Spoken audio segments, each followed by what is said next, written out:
Alpha team report. What's up? Still nothing. You lost both teams? Get a grip on this operation, Heather. That's bored. Green light the asset. Sir, I need more time. We have no time. Are you going to give that order or not? Sir, please. You're too naive to see the truth. There's no bringing in Bourne.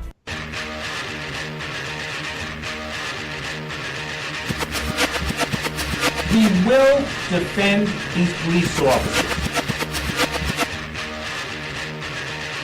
Listen to police officers' commands, listen to what we tell you, and just stop. The nation needs to realize that when we tell you to do something, do it. And if you're wrong, you're wrong. If you're right, then the courts will figure it out. We don't get to take the law, we enforce it. But at the end of the day, each and every man has to go home safe. Sometimes the use of force is necessary. You need to comply with the police officer, the way the system was meant to be. Comply with the orders of police officers. Resisting arrest is a real and dangerous crime.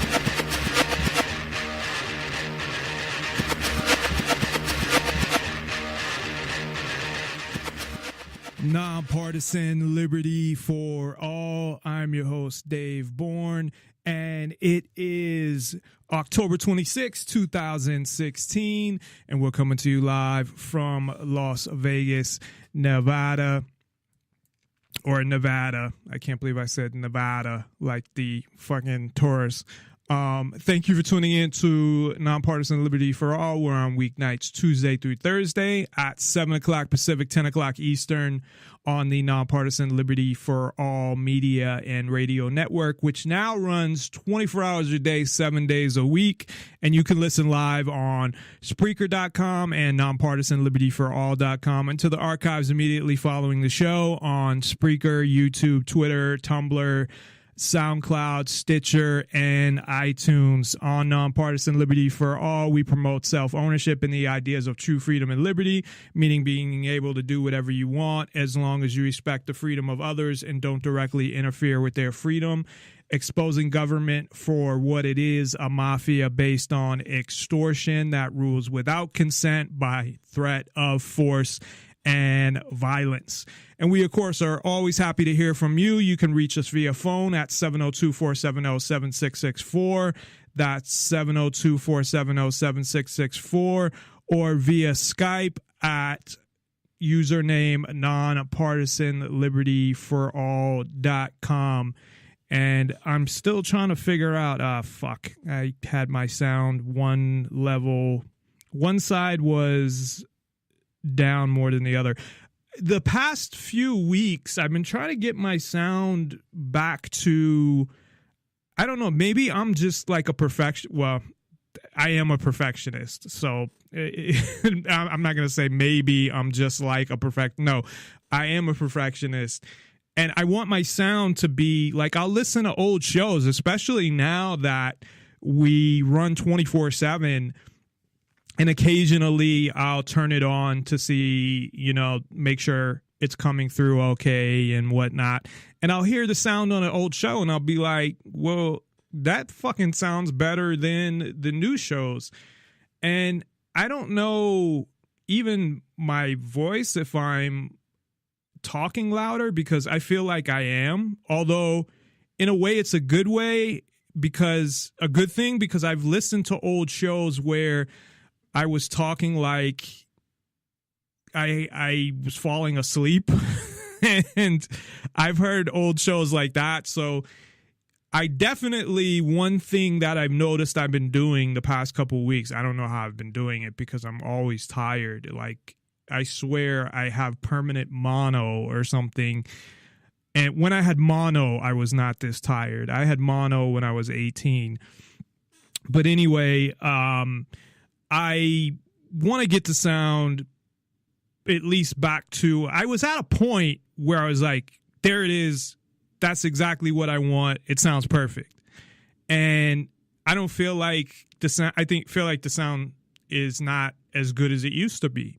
So I don't know. I might have to just unhook everything, rehook up everything, test everything. Although the thing that sucks now is I'm running Spreaker 24 hours a day.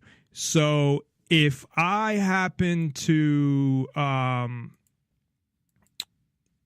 stop to test, I would have to be off the air for a certain amount of time and whatever. I guess I could just stop in between because I run on 2 computers, so it's not a big deal. Or I have a external recorder that I use for a backup that I haven't been using because it keeps giving me an error, which I think is another thing I have to test, but I think is the card in there. Anyway, we're going to start it out today a little different. As is with us every Wednesday is Ken Schortgen of the Daily Economist and of the Ken Schortgen YouTube channel. I always got to think of what should I say it is, but the Ken Schortgen YouTube channel, I guess, because that's the name of the YouTube channel, where you can get at least 2 podcasts a week, if not 3. Definitely Monday and Wednesdays, but sometimes Fridays as well, depending on Ken's schedule. But one of the things, well, first, before we get to that, what we were going to talk about, I'm going to talk about the Rock and Roll Hall of Fame real quick, because me and Ken were having a conversation off air right before we went on air. But I want to talk about just really quick, when I was leaving work today, and as a matter of fact, I was on the phone with Ken. So as Ken, when I was talking to you, and I didn't mention it because nothing ended up happening, but a cop was like pulled up on side of me, and they're doing road work. So he moved behind me, but it was like really hard for him to follow me. So it looked like he was like, fuck it, and turned off because he couldn't follow me. But he just like looked at me, and I don't know if it was the way I looked at him or whatever, was like, or he saw, I was on the phone, but I was on, we have that dumb law that you can't, hold the phone to your ear, but I was on my earpiece, but I had like my phone on my leg or something. Also, I tend to get harassed by the police, especially if they pull anything up on me, because then they see the obstruction of a police officer twice. Well, twice I was arrested for it. Wasn't convicted of it twice. Should have never been convicted of it at all. But that just means like that's one of those catch-alls, like disorderly conduct or one of those bullshit things. Just, they should just call it like, I felt like arresting you because you didn't kneel down and blow me laws. So I don't know. I just wanted to mention that he looked over at me, and then right away he pulls up behind me. But it looked like the only reason that he didn't follow me and possibly pull me over was because the road work was kind of getting in his way. He was on a motorcycle, which I hope he fucking falls off on right when he's going like 60 miles an hour. So anyway, before we came on air, Ken had mentioned the Rock and Roll Hall of Fame, which he seems to have a gripe with, and I can't say I blame him, as we were getting into our conversation, and then we were kind of in the middle of the conversation when I had to go to get on air. So, Ken, are you there? I am here. Okay, so I guess it says, I got your article. So there's only 5 slots. So I don't get this. The Rock and Roll Hall of Fame is, I don't know. It's kind of stupid in a way. It's just, and it doesn't have, at least, so we have like the Football Hall of Fame, right? And the basketball, baseball, whatever. I don't know if is there a Hockey Hall of Fame? I don't follow hockey. I don't know that you do neither. Is there? It's in Canada. I could care less. So I don't know. I know how to play hockey, and I used to be able to name all the teams, but I can't now because of expansion. And I could care less about hockey. It's a fucking retarded sport to me.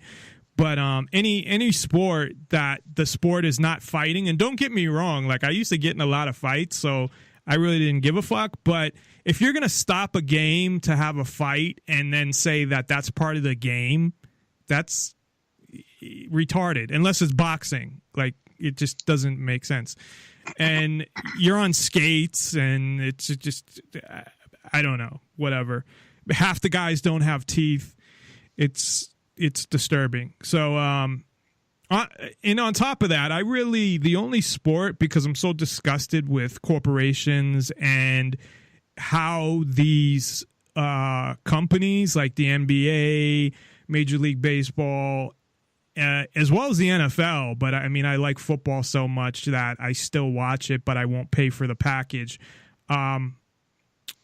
They get involved in politics. Now, what happened with Colin Kaepernick, never mind the other stuff, because I don't want to get in a big conversation on that, but just the fact that not standing for the national anthem for whatever reason, because I don't stand for it neither, and that's not because of the same reasons. I don't stand for it because I believe the government oppresses its people, it's an oligarchy, whatever, the police, all this shit. So I don't stand for it neither. And I agree with that, but they really are just saying, well, we can't say anything. But they have endorsed Obamacare, and we'll talk a little about that today. I know you had a story about that. They've politically gotten involved in a lot of things. And it's not just the NFL, it's all of the NBA, I'm sure the NHL as well. I just don't follow them, so I can't really stand them. So the only sport that I love enough to still watch, and I don't watch it as much as I do or as often as I used to. I'll watch when the Raiders play, or I'll still watch Patriots when the Patriots play, or maybe if it's a good game and I have nothing to do, but usually I'll only do that with college. So they just kind of make me sick.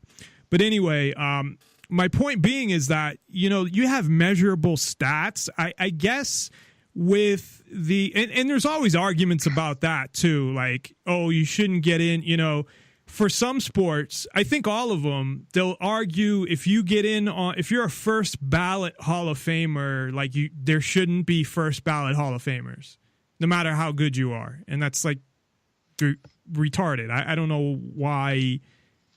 If you're that good, because of tradition. I know, but I hate tradition.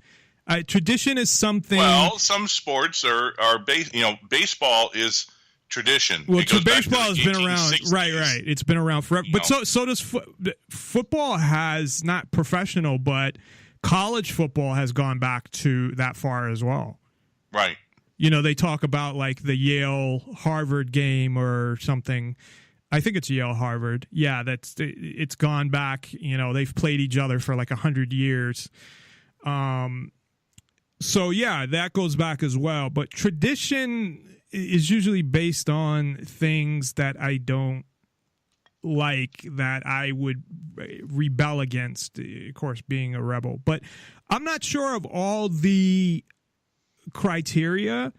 What the criteria is for the Rock and Roll Hall of Fame, as far as, so I'm assuming, and I had said this to you when we were talking, that you have to have been in music like at least 20 years, because Tupac is actually on this, which I know you have an issue that rappers are on it and it's rock. I guess there could be a rap Hall of Fame, but it's which there is. Is there? And there's a country music Hall of Fame. And I should know that. But fine, you could do that with every type of music. I mean, this is kind of the rock and roll Hall of Fame. Really, every music comes from kind of rock and roll in a way.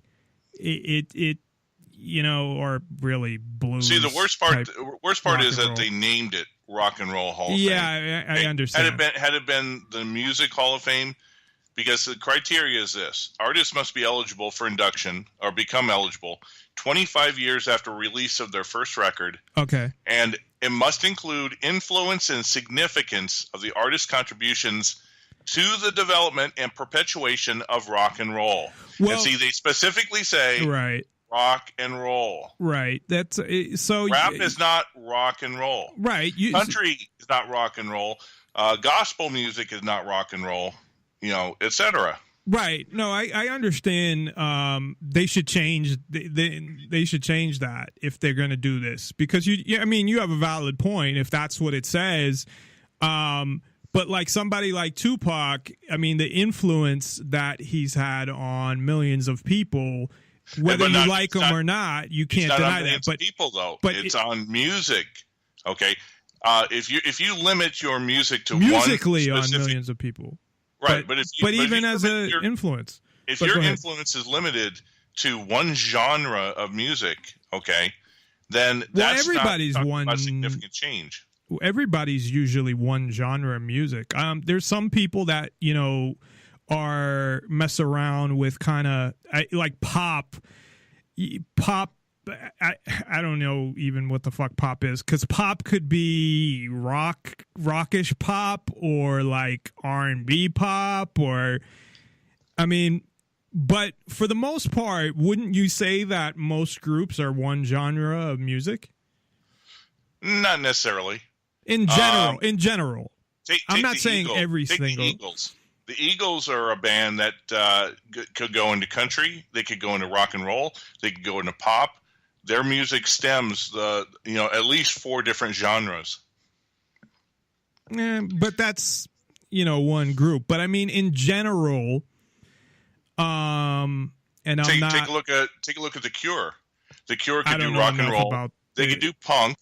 They can do, pop. Is punk not rock and roll? I mean, so now, no, punk is not rock but and roll. now we get into the definition of what is rock and roll, because that's open to interpretation as well. What is rock? What is rock and roll? Rock and roll is based on a specific type of chord beat. But does it say that within the rules, or does it just say rock and roll? But do you remember where the term rock and roll came from?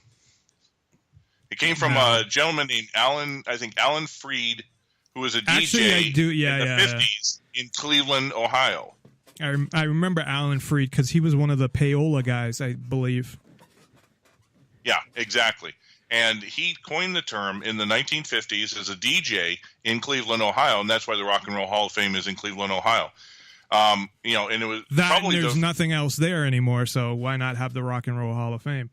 Bill Haley's "Rock Around the Clock." You can that type of chord beat is the basis. Yeah, but there's a huge. I mean, you can look at songs from the 50s that they called rock, that they originated as rock, that you would hear them compared to other stuff that people would call rock and roll. And I understand what you're saying if you're basing it off that definition, but now you're getting very, very technical, and the amount of groups that you'd be able to put in would shrink immensely, because you look at like Elvis is considered, of course, rock and roll, but then like is Guns N' Roses rock and roll? I mean, they're they heavy metal.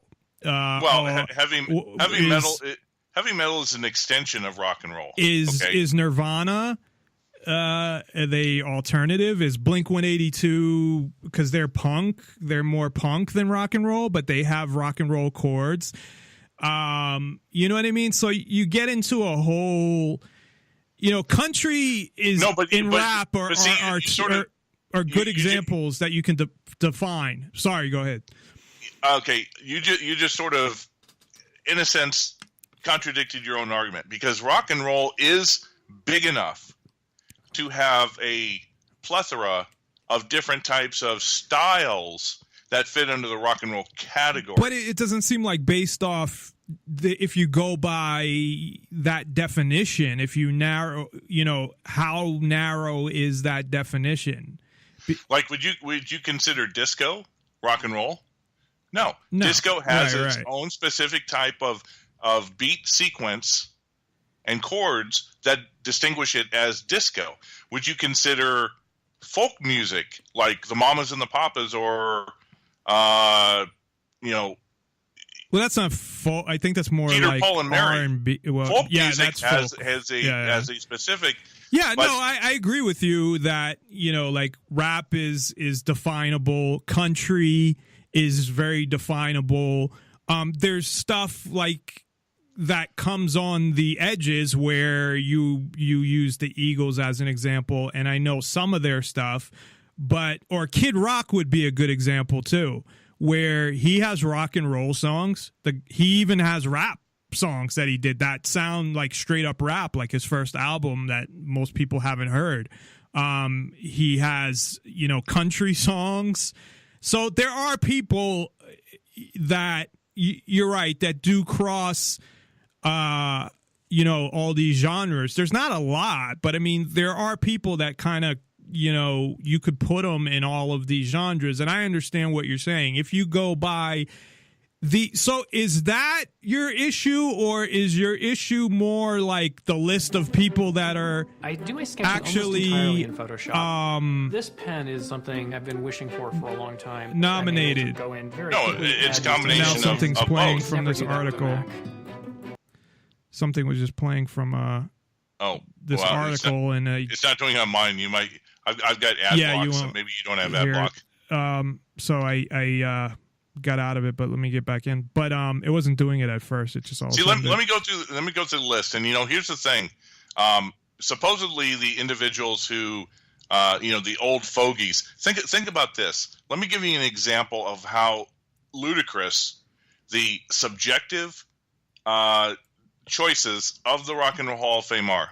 Okay, if I were to tell you there's a band that has had a number one hit in the pop charts for 5 decades, a number one hit in 5 different decades, do you think they deserve to be in the Hall of Fame? Off the top of my head, I would say Nobody's ever done this. The Beatles didn't do it. Elvis didn't do it. Rolling Stones didn't do it. Yeah, off the top of my head, I would say yeah, but if that was like, I mean, if that was the only hits What do they you mean had, only? No, they've been playing. But- they've been having hits for 50 years or 40 plus years. Yeah. Right. They just got in the Hall of Fame last year. They are the only group. What group are you talking about? Chicago. Oh, I actually like some stuff from Chicago. Exactly. Chicago I'm is not a huge. Chicago had a Well, basis. is Chicago rock and roll? See that's an if they were ground on rock and roll. If you listen to their first several things, 'Cause I and think then they of moved the- into the pop genre. yeah, like the stuff I think of is hard for you to say I'm sorry and Yeah, but think all of that. 25 or That's the 64. stuff I like, but from Right. them actually.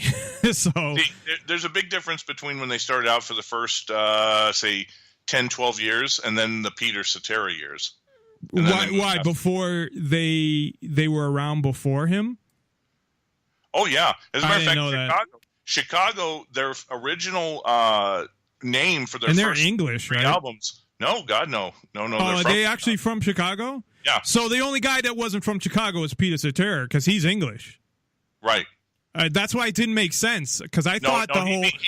when they lost but here's the thing. Chicago, when they first started out, their first 3 albums, they were called CTA, Chicago Transit Authority, based after the bus That's a line. dumb name.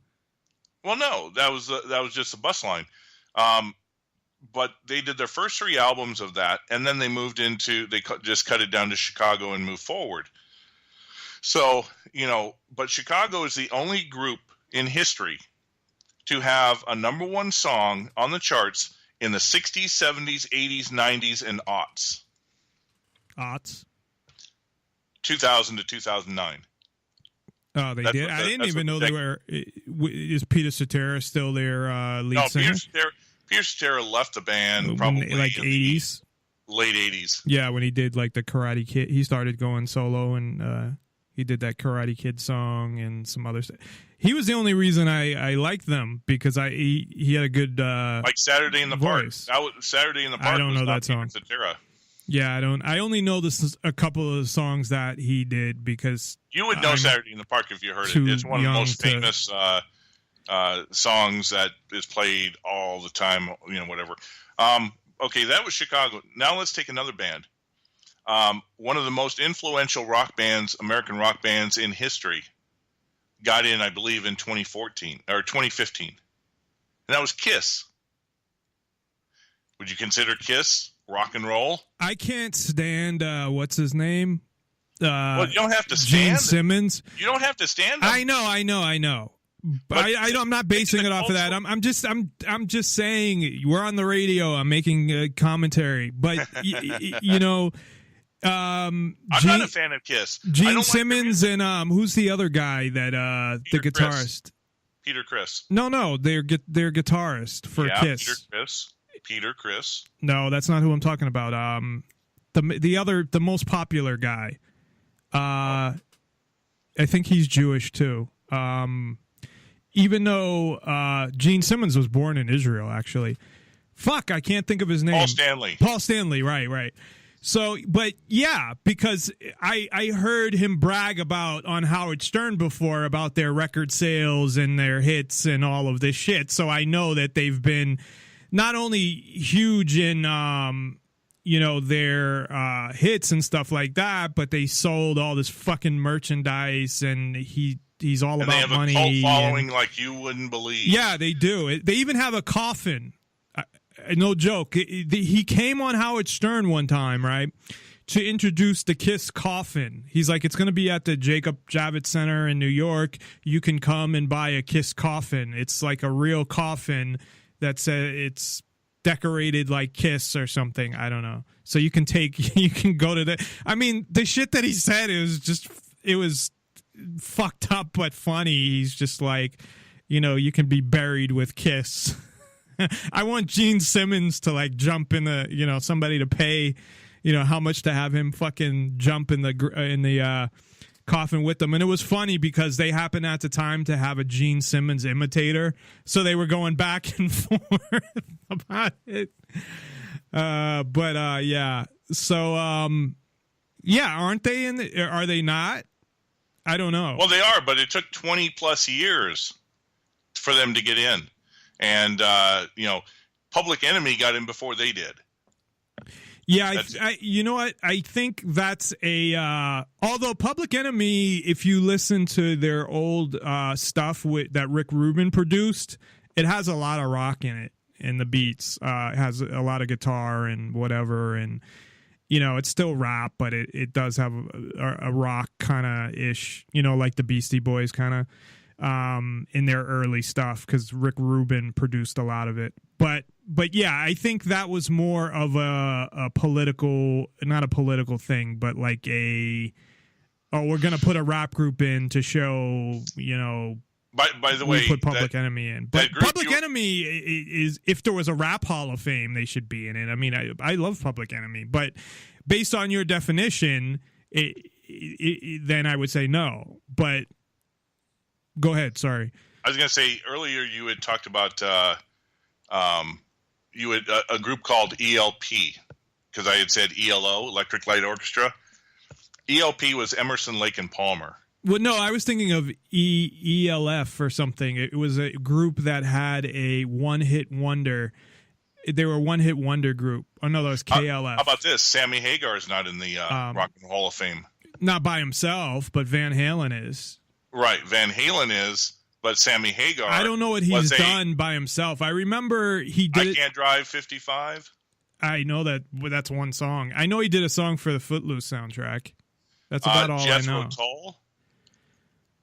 Jethro Tull is. I don't know enough about them. I know who they are. I don't know what they've done. So I don't know. Ted Nugent?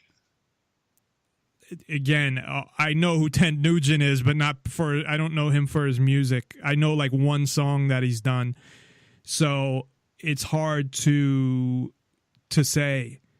But let's look at the list is kind of ridiculous, because these are all people that I haven't. A lot of these are people that I haven't heard.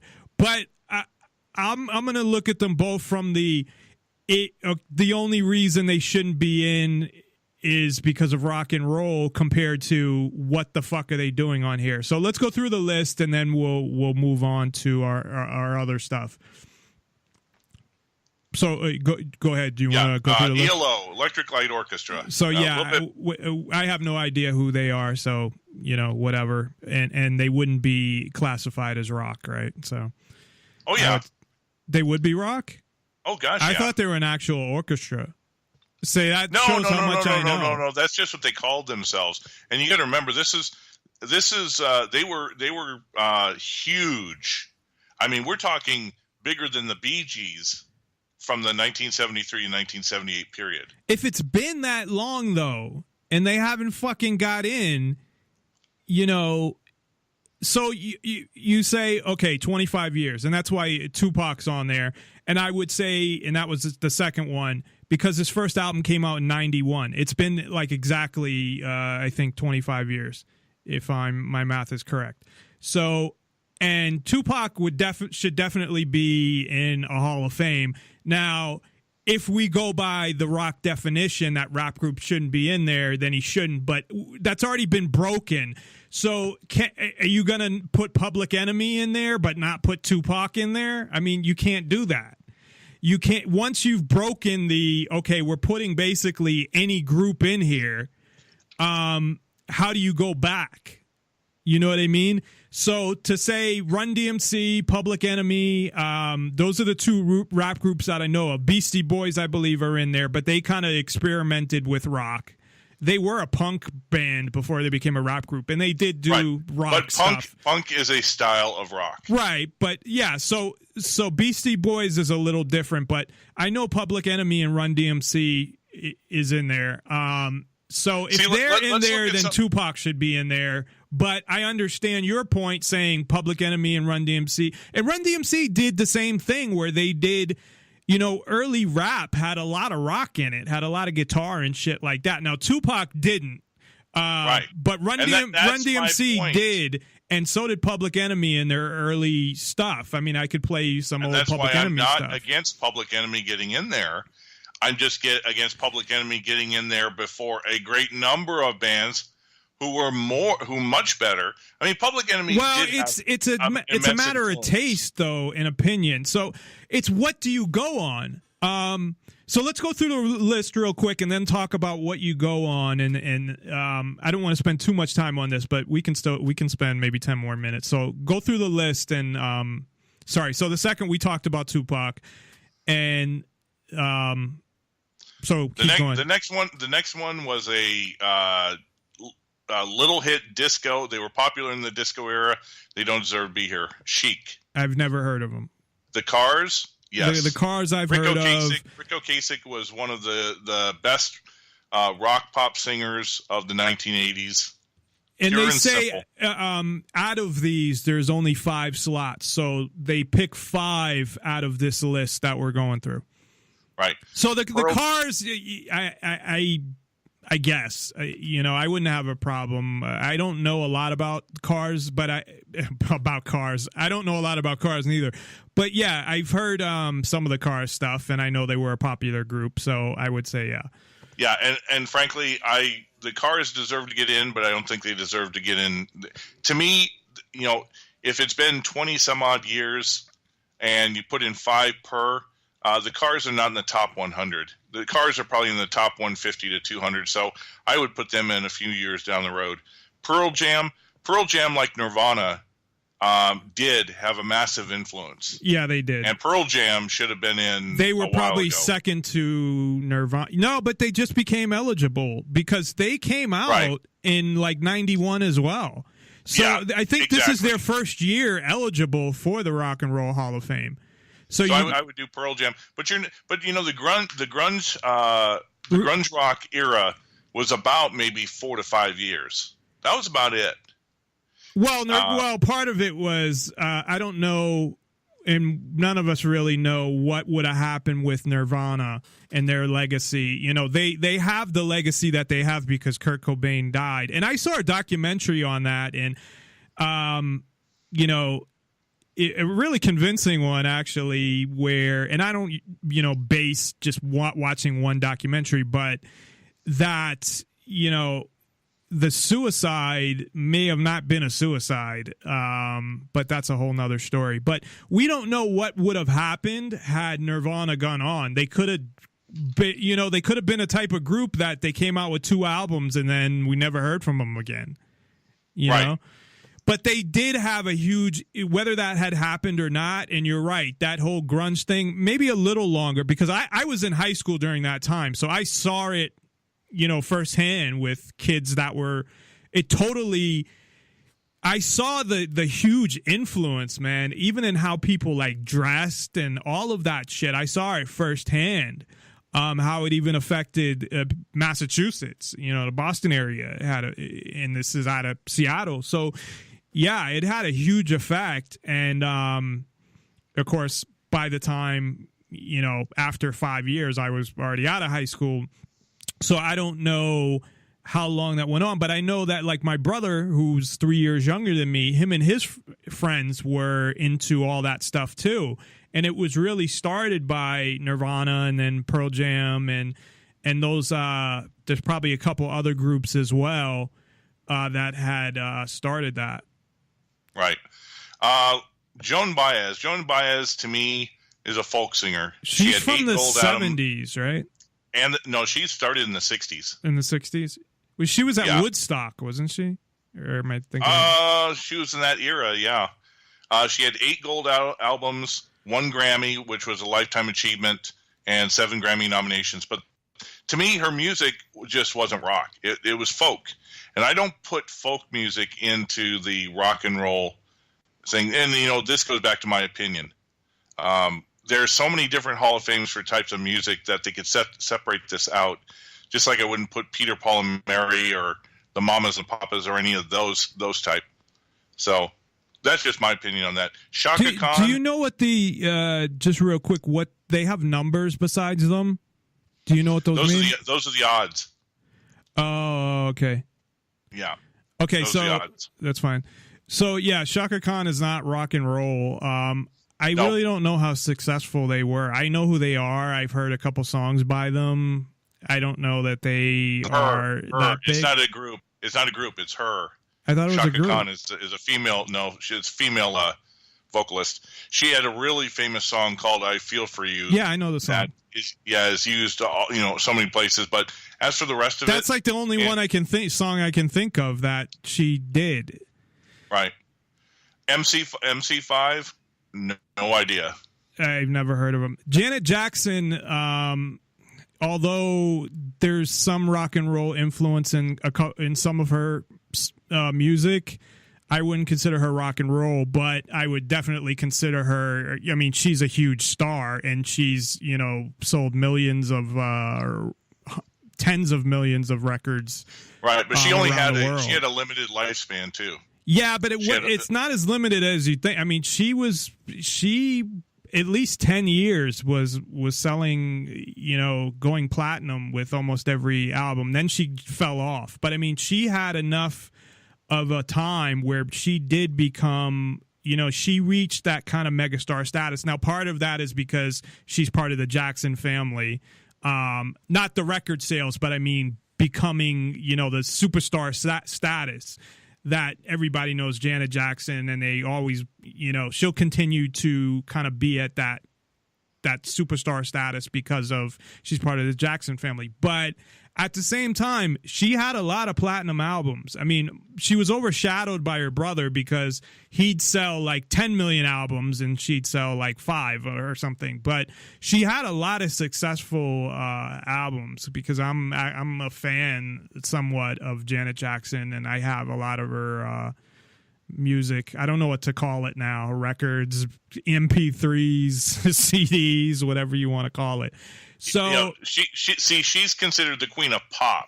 Yeah. And, but if it wasn't for, again, if you're factoring in, this isn't rock and roll, then, I understand. But as far as being somebody worthy of being in a Hall of Fame, she definitely is. Yeah, exactly. And the thing about it is taking a look at some of the commentary on it. She's got 4 albums included in Rolling Stone's 500 Greatest Albums and the Rock and Roll Hall of Fame's definitive 200 list. So obviously the Rock and Roll Hall of Fame finds her, worthy. And so with her background, if the Rock and Roll Hall of Fame, does that criteria, then she should get in. Yeah, and I think one of her albums sold, at least just in the U.S., was like quadruple, maybe even bigger than that. Her 1993 album, I think, was called Janet. And she got a lot of the benefit because she's what is called the Walkman era and the MTV era. Because if you remember MTV in the early 80s, yeah, well, she first came out. They would play a Janet Jackson weekend, and all you would see over and over and over is every one of her mid videos. 80s, because she first came out in like 86, I believe. Her first album came out with Pleasure Principle, and what were the other couple songs that she came out with? That one that Eddie Murphy mentions in Raw. I don't know if you've ever seen Raw. The What Have You Done For Me Lately? Right. Where Eddie Murphy says in Raw, like, a girl say that shit to you now. Like, what have you done for me lately? I guess you have to now see the Raw. next one on there. I never heard of it. Sounds like a fucking food. I don't know. I think it's a British influence, but probably it's like something like 9 Inch Nails or Sex Pistols. Yeah, I've never heard of them. Okay, Yes is a very interesting but Yes had a lot of influence, but the problem with Yes is that they've had so many transformations since 1968, and is that they've when gone they through came 19 out? different. Because I heard their stuff in the 80s. Yeah, no, they came out in 68, like with the Kinks. I didn't realize they were that old. Yeah, the Yes album, their most famous one. I mean, obviously their most famous song is "Owner of a Lonely Heart" that came out. That's the one I'm thinking of. That came out in the 80s. Yeah, 1983. But they started in 68. But the problem is that they've had 19 different musicians as full-time members. You can't really do. What are you going to do? So the original is sort of gone. The next one. The other group that got in was NWA. Just to mention, they just got in as well. And again, they should be in a Hall of Fame, but if we're going by, your definition, then they wouldn't fit it. But they are in the Rock and Roll Hall of Fame too. See, to me, I would have a rap Hall of Fame, and there's different styles of rap. Obviously, hip hop would fall into that. Serious hard. It'd be like Eminem. Eminem is not rock and roll. Eminem, to me, would be considered rap, but it'd be a different genre of rap. Well, I think they should have just a music. I almost look at, and see, that's the difference. The Rock and Roll Hall of Fame, I almost look at as the Music Hall of Fame. And I know that's not what it is, but that's like how I kind of look at it. True, and but if you take a look, I understand your point, but here's the biggest problem with all of these things when you get down to it, and we could probably end it on this versus go through everybody else. Right. The fact of the matter is that each year on television you've got to watch 8 different music things. There's the Country Music Award ceremony. There's the American Music Award ceremony. There's the MTV Award ceremony. I don't watch any of them. MTV shouldn't even have awards anymore because they don't even play fucking videos. MTV has become. They should change it to RTV, reality TV, because that's what it is. I don't know how a fucking music because you remember kids that are in their early 20s or teenagers don't fucking remember this, but I remember, like, I used to watch Yo MTV Raps all the time. And they played fucking videos. They had Ed Lover and Dr. Dre, which was a big fat guy, not that Dr. Dre, but they would play videos the whole show. And I remember when they played fucking videos because it was MTV. Now people, they still make videos, but they don't make them for MTV. They make them, to watch on the internet or watch on YouTube or whatever. But it's fucking ridiculous. But yeah, sorry, Oh, you were saying they have all these different award shows, and yeah, they have country music awards, they have hip hop awards, they have the Source Awards, which I don't know if you're familiar with Source magazine, but it's hip hop.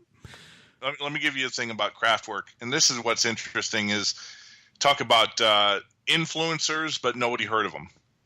Kraftwerk are inarguably the second most influential pop rock group of the last 55 years. That's how far they go back.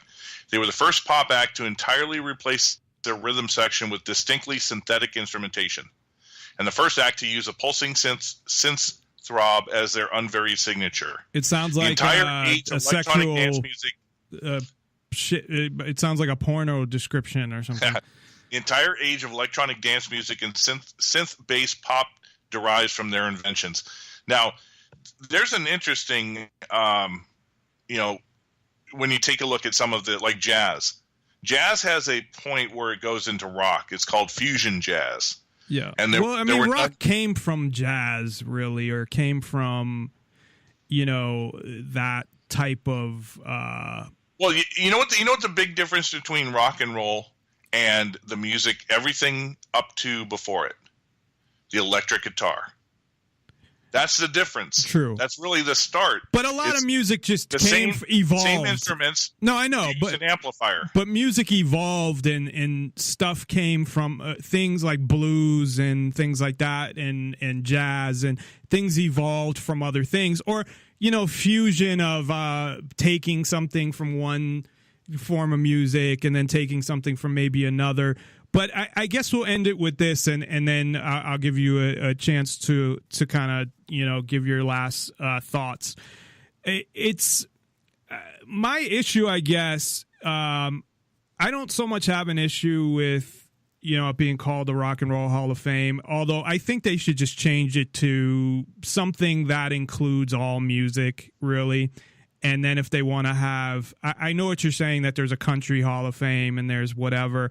So if they want to have a separate Rock and Roll Hall of Fame, because that was the main thing, though, that everybody wanted to get in, it was recognized. Like, people don't give the credibility to these other ones like they do the Rock and Roll Hall of Fame. And that's the difference. So that's why people want to be in the Rock and Roll Hall of Fame. And that's why I think they nominate other genres, because of, even though it says what it says, but I think it's become essentially the Music Hall of Fame, really, even though that wasn't the original, mission statement. But I guess the issue I have is really what is the criteria and how do you define it? So like I was saying with football, I mean, you look at stats. I mean, it's pretty much, or baseball especially, you look at stats. There's not a lot of other things you can look at. I mean, football, I guess you can look at championships as well, those type of things, but they're all measurable things. Now, music, you can look at record sales, although now those are irrelevant. So what are you going to do 25 years from now? Downloads, or, you can't really measure somebody by record sales. You sort of just answered your question, okay? Because I'm 48. How old are you, Dave? I don't want to say on air, but I'm younger than you. Okay. We'll say. The point is, I like to say I'm 30 on air, but I'm older than that. So okay, whatever. Which is surprising that you have not heard of music from a lot of these groups. That should tell you something right off the bat. Well, I used to watch. It's not, because usually most of the groups that are listed, I've heard of, because I watched MTV when I was a kid in the 80s. Right, but MTV was jaded, because MTV not in the early 80s. They only showed music that was put on video. They didn't play everything that was out there, because not everybody put into videos. I know most of this stuff, like, Journey, Depeche Mode, Jane's Addiction, Jay Giles Band. I've heard of all those. Steppenwolf. You've heard of the. Anybody who watched MTV would know the group Madness. The only ones I haven't heard of, I haven't heard of ELO. I haven't heard of Chic. I haven't heard of MC5, but neither of you. I haven't heard of Craft Wreck. I haven't heard of Bad Brains. I haven't heard of the Zombies. And I've heard of the Zombies. that's it. But of course, you know, I started listening to exclusively hip hop, but when I was 12. So the fact that I even know a lot of the groups that I know is all from when I was younger or watching MTV. And just remember, a lot of the music that Journey, Kansas, a lot Journey, of those I know Doobie a bunch of Brothers. songs. I know who Yeah, the a lot of Doobie Brothers those came too. out in MTV came out in 1982, I believe, and we're talking maybe 5 or 6 years before. But there's a big difference because the music of the 80s completely flipped. It was like the 70s was rock and roll, Led Zeppelin, Journey, Styx, all those, Chicago, and then all of a sudden there was this little tiny thing. By the way, on a side note, you know where disco actually originated from? People with big afros. No, the underground gay clubs in New York City. Oh, nice. Yeah, there was this. I saw a documentary on it. There was a dilapidated hotel that they would use, because the gays were still in the closet. That would just, as a matter of fact, it was kind of humorous in a sense. Is the gays use it for their underground dance club, and a lot of straight people who wanted to hang out with the gays would go in there to dance because they were playing this disco music. And from some of the documentaries, you know how Woodstock, they showed pictures of people running around naked out on that farm at Woodstock. Well, yeah. This was like Roman orgy debauchery in these places. Sounds lovely. So I mean, that's why disco only lasted about 4 or 5 years. Yeah, that was one of those genres that didn't last too long. I'm getting a little feedback.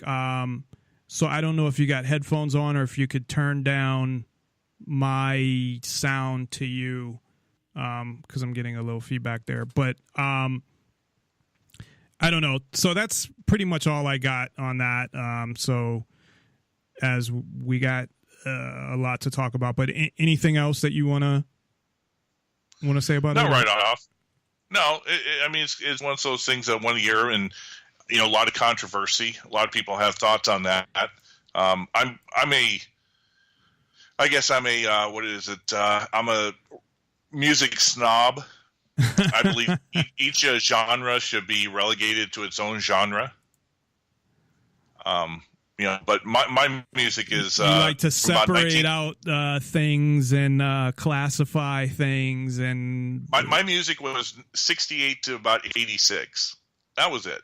Anything after 92, I really don't. Not my cup of tea.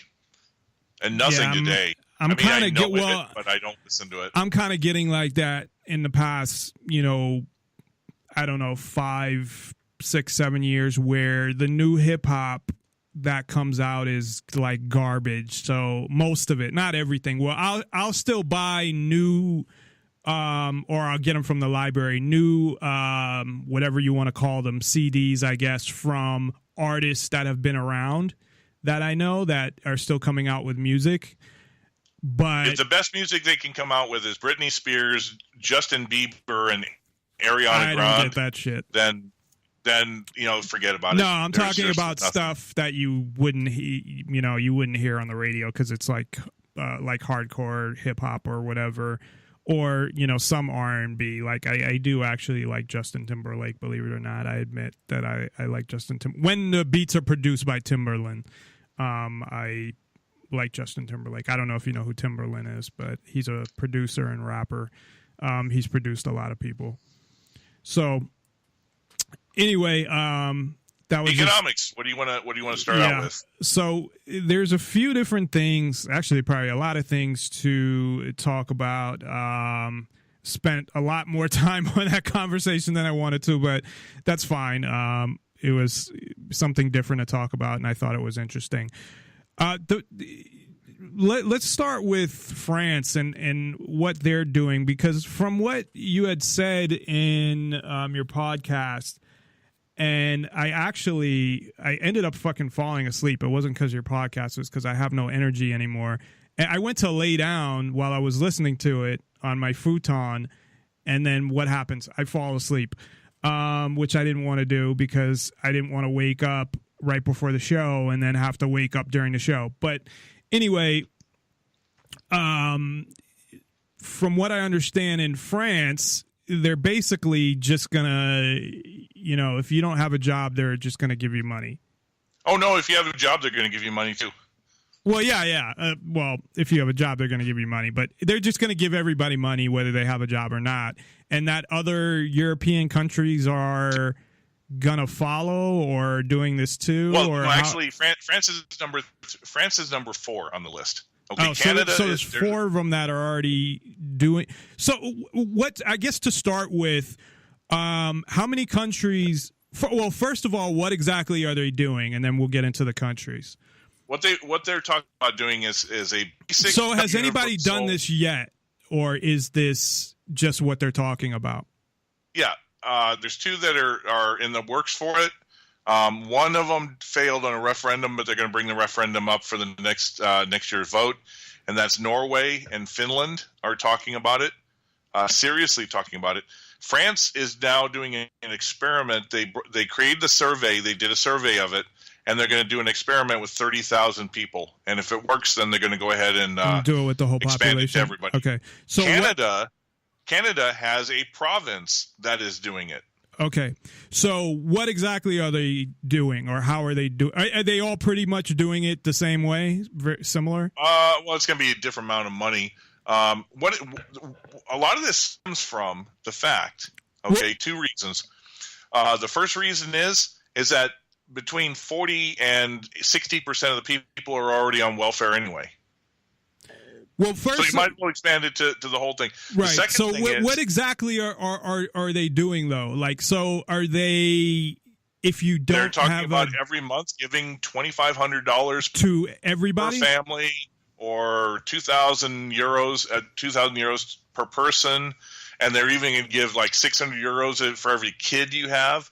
The whole purpose is this, and that's to everybody. Their economies are in recession. Yeah, but is that? Consumers aren't buying anything, so they got to try to stimulate economic growth by giving people money to spend. Right, but is that to everybody?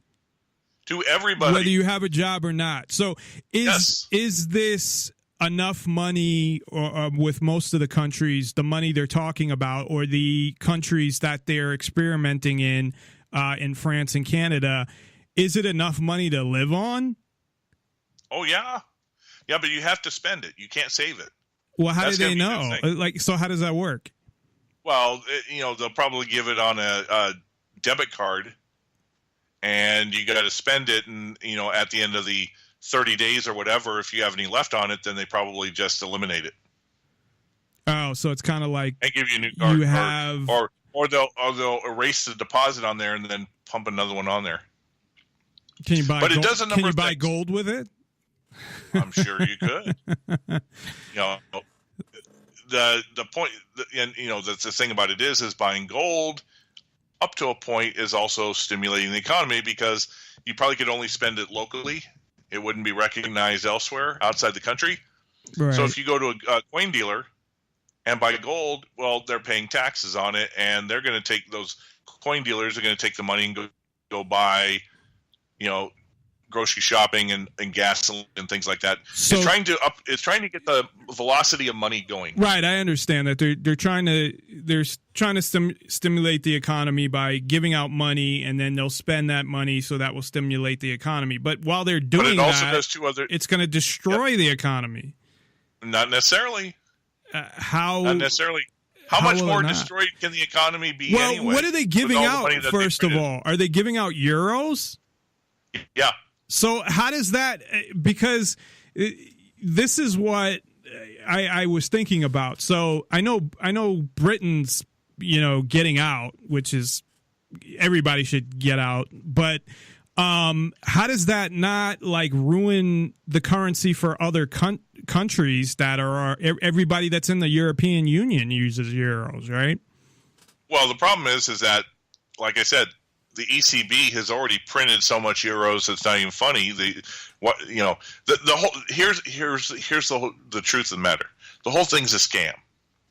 The whole thing is a scam because what is the underlying reason for doing this? One, it's getting everybody on digital money. Two. So the move towards, and we've talked about this, and I did a whole show on it as well, the going to a cashless society. Correct. The second thing it does, if you have everybody relying upon the government, you control the people. So they're giving it on in the two, in France and Canada where they're doing their, test or whatever you want to call it. They're both doing it on cards, on debit cards or whatever. That's the plan in France. I'm not sure how it's working in Canada. My guess is they're just putting it into bank accounts or whatever. But the ultimate goal is to get everybody on a digital system, and they control the money. Because that's the thing about one of those debit cards that's run from a financial institution is they can freeze it at any time.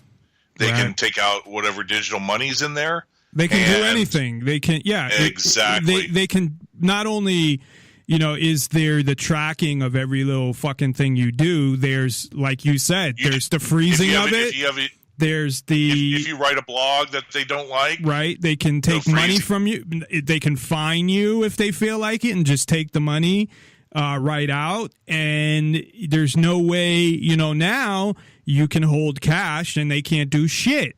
But if we're and I had brought all this up in the show I did on it, of course, all the things that people don't think about, because on the surface, people think about the convenience and they're ignorant and they don't think about the bad side to it. Just like, the self-driving car that will pull over for the police or, shit like that, that they can freeze it.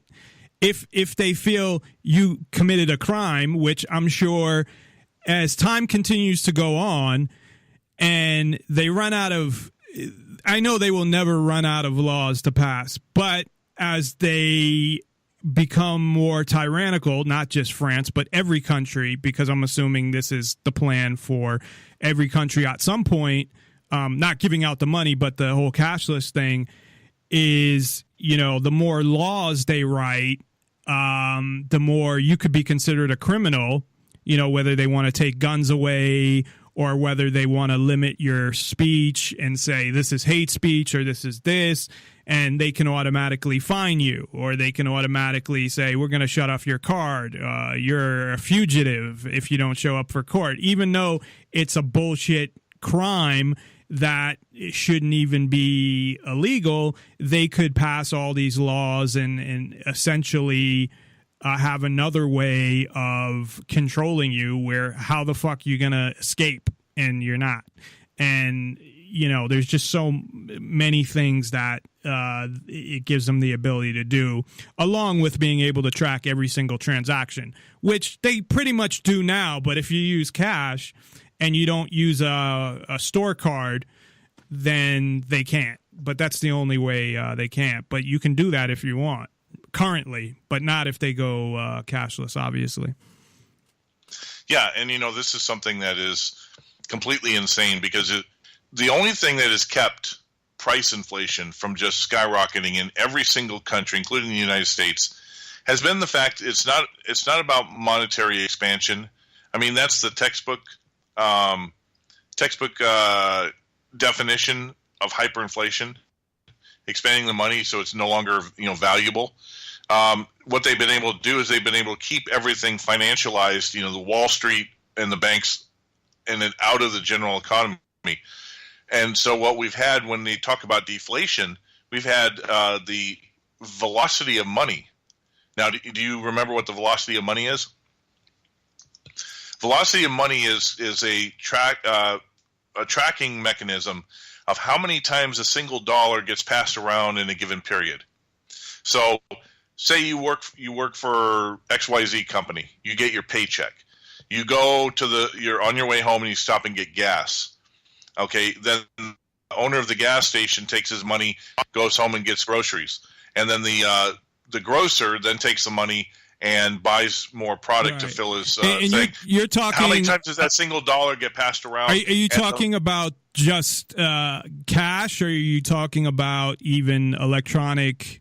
Well, it doesn't matter. Transactions. Cash / currency / a dollar. Right. Well, they did like fucking tests on dollars before to kind of see like, you know, how it's been all over the place, you know, where it had like cocaine residue and had this on it and that on it and whatever. And but that was more just a test to see what was on it. But it also kind of showed that has nothing to do with it. No, I know. But what it kind of did was also show how it got passed around to all these people.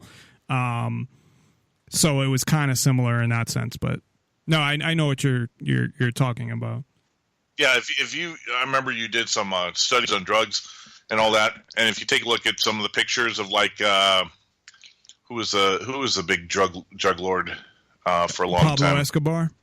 Yeah, he would have stacks of dollars, you know, in the walls and all that. Well, he actually buried. This is a true story, I believe. He buried money, and it was buried for so long that it like deteriorated, and he couldn't even use it. Yeah, and see, that's the point. If your money's in a savings account and you don't spend it, or the money's bricked up by drug dealers, you know, billions and billions of dollars. See, that's the thing, is we have $20 trillion in national debt, but you know how much actual physical currency there is? 1.4 trillion. Okay, there's not enough currency out there ever printed, physical currency to pay off the debt. It's all electronic, right? Well, that and the banks with what do you call it? Fractional reserve banking, where they create money out of nothing. But the point is if you've got all this money that's just sitting there, I mean, real money, not the fractionally reserved. Right. This is one of the reasons why. Well, depending on how much money you're borrowing, they may give you cash. You can get cash if you want to. If you go to a bank and ask for $50,000, if you got they're not going to give that to you in cash for like a week. They don't have the cash. But here's the thing, you know. Think about it. You've got a $600 billion trade deficit, and you know you've heard about that. Okay, China's got 1.3 trillion in U.S. Treasuries. Japan's got 900 billion in Treasuries. The Middle East and OPEC do for all the oil sales. See, it's not feasible to transmit the dollars back and forth. So what they do is they put them in short-term bonds, Treasuries. And that's what they're good. They're AAA rated credit. So the U.S. everybody has to accept them. So they say. Now, on a side note, something China's been doing is China has been recognizing that the dollar is losing confidence. You know, it used to be about 60 to 70% of all global settlement transactions and trade. That's now down to 42%. So they've got all these treasuries, and they know that with the United States virtually declaring war on Russia, and China has military agreements with Russia over Syria, that at any time the U.S. could do economic sanctions against China and say, we don't recognize your treasuries, we're not going to cash them in. And I think China's been preparing it, because they've been dumping treasuries like $900 billion over the past 9 to 12 months. And guess what they've been buying with that money? They've been buying Japanese bonds. Oh, okay. Japanese bonds. Isn't Japanese? Don't those have negative interest? Some of them are negative, some of them are not. It depends on how far. What would be the point of that? Well, now all of a sudden, you know, there's an old axiom that says that the borrower is slave to the lender. And so if China has most of your debt, how long is it before Japan is going to be, you know, at a certain point willingly divest itself from U.S. hegemony and go over to China? Because maybe China will say, Now think about that's what's happening with the Philippines right now. Exactly, and who else? Turkey. You remember the coup in Turkey, and then afterwards, yeah, you they had went mentioned in and, that as they well. went into the base. They went in the military base, and the U.S. had to move like 200 or 50 to 200 nukes out of Ankara base and move it somewhere else. Saudi Arabia is moving into Russia's sphere of influence. But before we get to that, I just want to finish up on this thing with France real quick, and other countries, and then get to, because what the Philippines leader supposedly said. I read an article. He said some very bad, insulting shit. He said Obama. some bad, insulting. He said some. He called him a son of a bitch. Yeah, he said something else too. He said he was cursing. He went back. They said he was going back between like Tagalog, I would assume, because they said he went back between his native language, and there's a couple languages spoken in the Philippines, but Tagalog is the biggest one, and English, because they everybody in the Philippines speaks English as well. But right.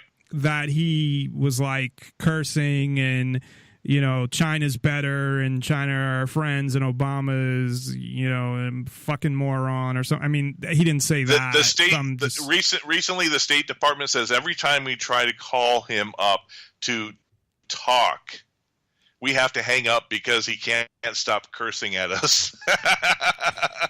That was the State Department. The State Department said the leader of the Philippines.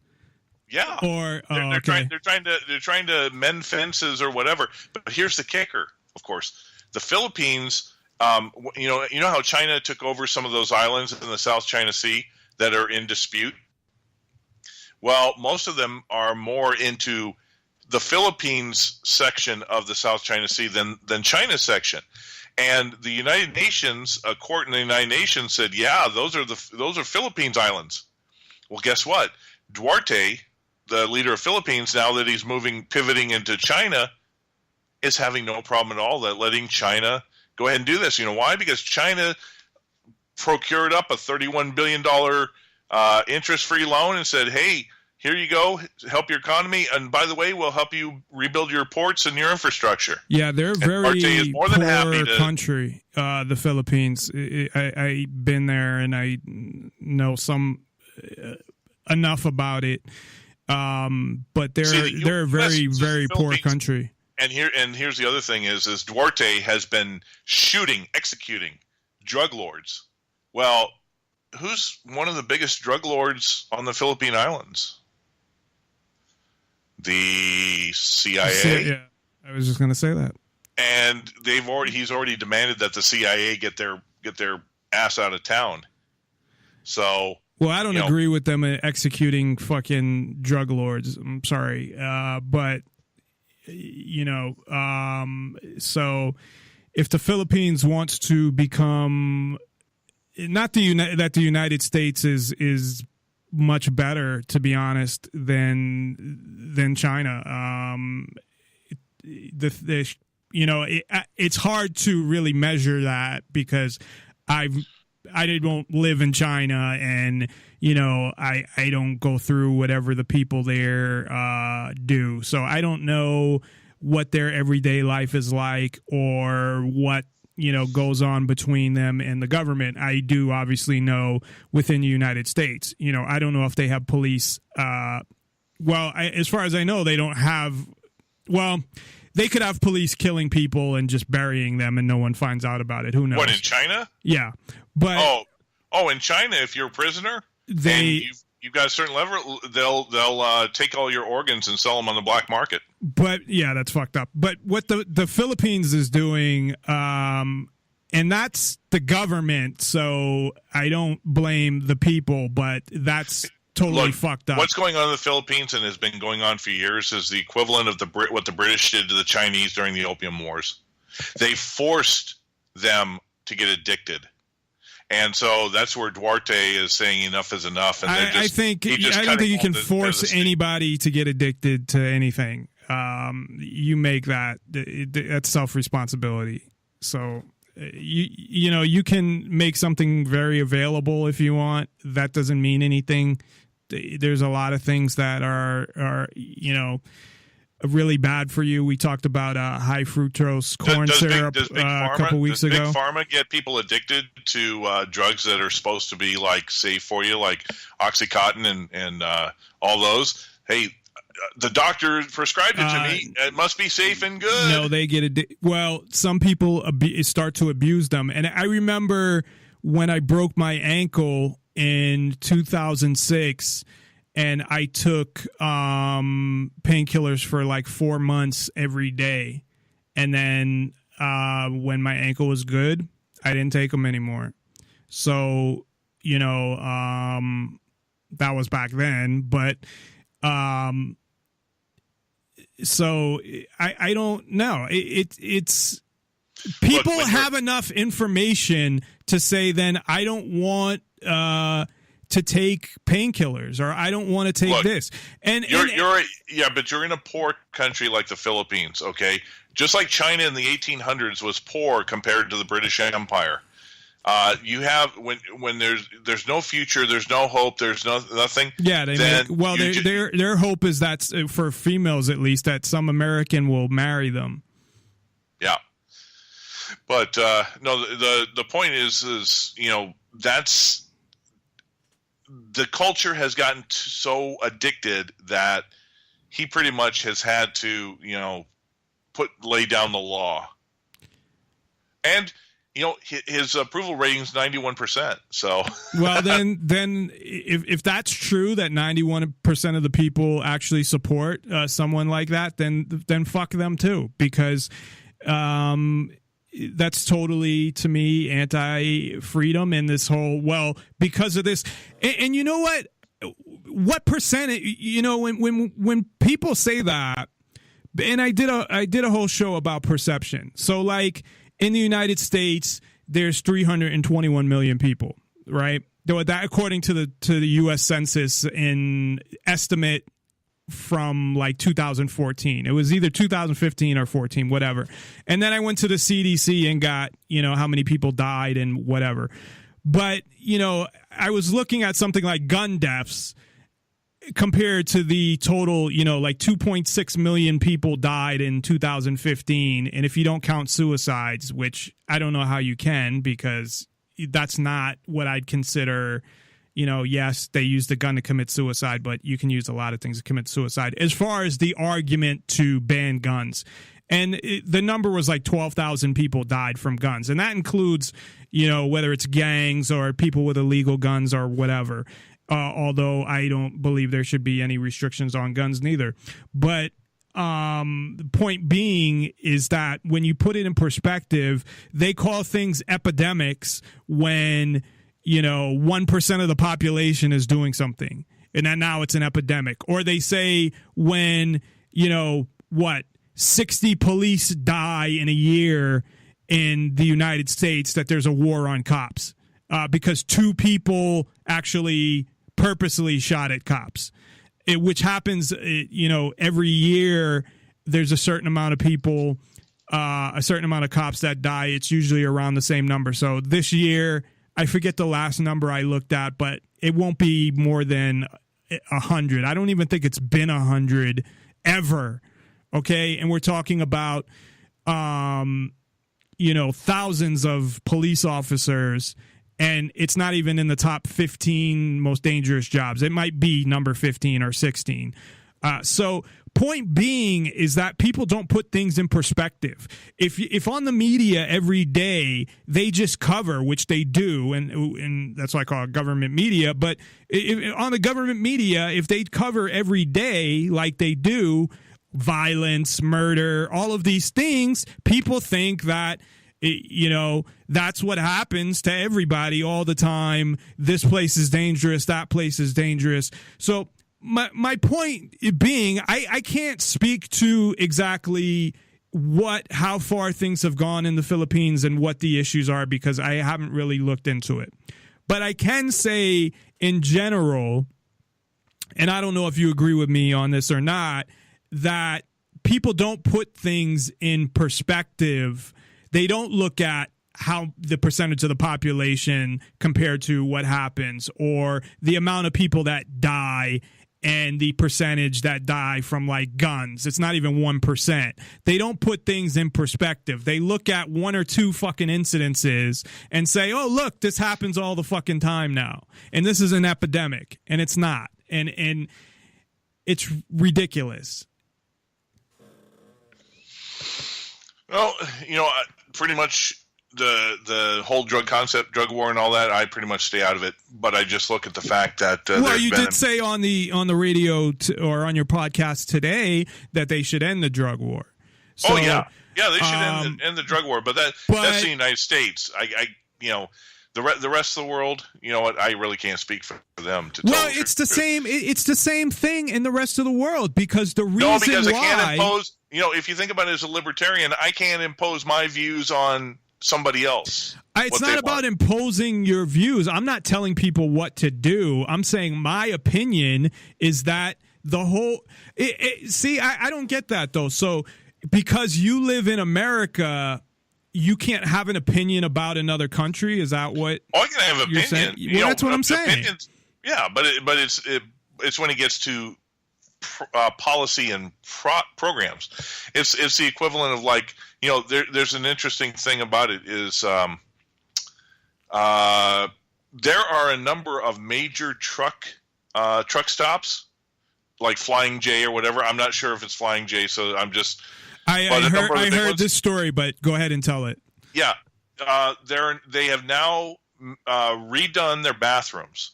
There's a women's bathroom, and then there's a community bathroom. So all the males and transgenders and anybody who thinks that they're a man, whether they are or not, go into the men's room. But the women have their own room, and et cetera. See, I don't really care if somebody is transgender or whatever, yada, yada, yada, but they have imposed their policies, not their opinions, but their policies if it's the government on my livelihood now. Well, so what about this? No, and I agree with you.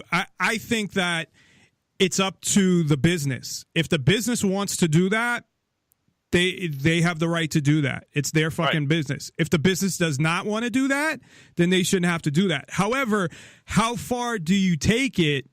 And we'll take a break in a minute because we've been talking for like almost an hour and a half. But how far do you take it? So you live in Arizona, and we'll say the Phoenix area. I don't want to give out the town you live in, but well, not that matters. Not like whatever. But you live in the tire town. Right? Yeah.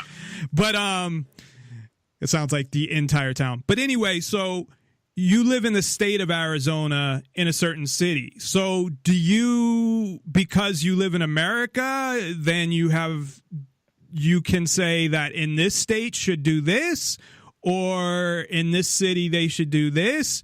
Or does it just apply to, do you think that it applies to the whole country? Because I'm just saying, because from what you're saying is, what about other states? Because they have the right to pass. Well, see, I'm a big believer that the states and the people in the states should determine most of their own things. So that would mean that you're saying that, I don't know what you're saying, that you don't have an opinion. For example, you can't have an opinion about what the policies are in Nevada because you live in Arizona. I could have an opinion, but it really wouldn't be valid. See, that's something else. Well, everybody's opinion is valid. That's not. That's absolutely true. It'd be like you. You hate Sheriff Joe Arpaio. I love him because you know why? Because he trusts the citizens here. Okay, we have 200,000. Well, I think he's a criminal. Voluntary people who he trusts enough to carry guns and to go help patrol as deputy sheriff. Well, that I support. So when the stuff hits the fan, here is a police department, the sheriff, the most popular sheriff in the country, or at least infamous. He's also the least, so it's it's like a double-edged sword. But here's somebody who's not going to come and take guns. As a matter of fact, he's going to ask the citizens to help if there's a case of a crisis. Well, that I agree with, but I don't agree with a lot of the other stuff he does. Yeah, but you know what? Because of the fact that in Arizona we removed which should be everywhere, we removed. You don't have to get a license to conceal carry. Yeah, I know, which is a very good thing. Utah all of a sudden says, "Oh my God, we can't do reciprocity on that. You can't conceal carry if you from Arizona and come in here." And you know what? Nevada changed their things too. The reciprocity. Well, no, they haven't. That's where they somebody changed what? State, you can conceal carry, but when you enter the state, you have to go to like a police office or police department, one of the precincts, and register that you're going to be traveling through the state. If you're okay. So if you're from Arizona, you're saying you can go and because you don't get a concealed carry permit. We don't have to have a permit. Right. That's what I'm saying. That's what I'm saying. So because you don't get a concealed because normally you would show them your concealed carry permit if it covered Nevada, right? But you don't have one because you don't need one. So you're saying that if you go and register with the police or whatever, that it covers you if you're traveling through and you're concealed carrying. Exactly. Now take this for consideration. What is one of the most gun-controlled areas in the country? Chicago, Massachusetts, Boston, California, and you have liberals in Massachusetts getting on the television, getting upset that somebody in Arizona can conceal carry or buy from a gun show and not have to register it. Okay, see, that to me is opinion that's not valid. I don't give a rat's ass if you're in Massachusetts because you never come to Phoenix and you're trying to now mandate to me what I do in my own state. I agree with you that. Now, if I was to say what I think of Boston and Massachusetts because they don't have gun rights, I really don't feel it's right for me to have an opinion on that because in the end, the people have voted in their legislators who removed their gun rights and they're totally content with it. Well, it's not necessarily true, but they brainwash people and push that. But yeah, I have a problem that when other states believe that even though you say, well, they voted them in, and that's a whole bunch of bullshit, and you know it as well. No, who runs the all fucking politics is local. You can change your local politics much easier than you can. Who's going to be going easier, but it's still look at the budget for Phoenix, for example, and look at how much of it is federal money, and look at how the federal government is controlling a lot of states. So I don't believe that. Those elections, I believe, are just as rigged as the presidential election. Now, maybe your town selectman, if you live in a town of 20,000 people, and that's about it. And I don't believe that. And at the same time, I don't believe people have the right to take away negative rights. And I'm going to make sure I emphasize negative rights, meaning, the right to defend yourself, the right to put whatever you want in your body, not the positive rights that the progressives push. But just because they live in another state and the majority wants to take away the rights of the minority, they don't have that right. I don't give a fuck if you live in another country. I still don't believe that your country has any say or any right or any authority. I mean, their only authority is a fucking gun. And you did bring up a good point one time where some people, fall into line just because, well, they're getting their welfare check and they don't want to, get in the middle of that. They're like content with, the government giving them all this shit and whatever. But when it comes down to it, laws are based on, again, a bunch of men with laws. The enforcement of laws and of authority are based on men with guns. You're right. The enforcement, but most of the laws that, especially the inane ones, okay, most of the inane ones come from a small, tiny minority of people who had some bad thing happen to them. They screamed loud enough, right? But they're still, and then they. I know, and you. But the rest of and I agree with you. But what I'm saying is, that's even worse because you have a tiny minority that get these laws passed, right? Like the drinking and driving is a perfect example, whether you believe that it should be the way it is or not. And this allowed them to even get the Supreme Court to say it's legal to do checkpoints for drinking and driving. And if you read the decision, even in the fucking decision, they say that they kind of believe that this does violate your rights, but safety is more important. I'm paraphrasing and I'm kind of summarizing, but that's what the Supreme Court says. That's fucking scary, first of all, because we know that the Constitution doesn't mean shit. What political party or political view you have is what matters when you're on the Supreme Court. And, you know, the Supreme Court wasn't even set up for that function in the first place. But the point being is that, like with drinking and driving, it was, you know, a group of mothers or something where, you know, it wasn't that serious in what, the 70s? And then, but the drinking and driving, we'll put that aside. Let's get something a little bit more esoteric. What about the fact of raising the age limit to drink to 21? You know, that didn't happen until the middle 80s, early 80s. No, it was before that. No, because I remember I was grandfathered in when I where was. Where did you live at the time? I was in Arizona. Because in Mass, as far as I know, it was 21. Right, and some of the states would have done it on their own, but I think the majority of them did. But the federal law came in, and here's the thing: you hit the nail on the head, because states are so reliant upon federal money, which the federal government shouldn't be taking taxes and holding it over their heads anyway. I remember when Nevada, for like 2 hours or something like that, raised the speed limit on the freeways to 75, and they then all of a sudden the federal government says, came in, we're going to cut your no. highway funds. Well, you know what they did it with too? They did it with the blood alcohol level, because Nevada, for the longest time, they had, it was 0.10. Right. They said, no, we're not going to lower it to 0.08. And then finally, it took a while.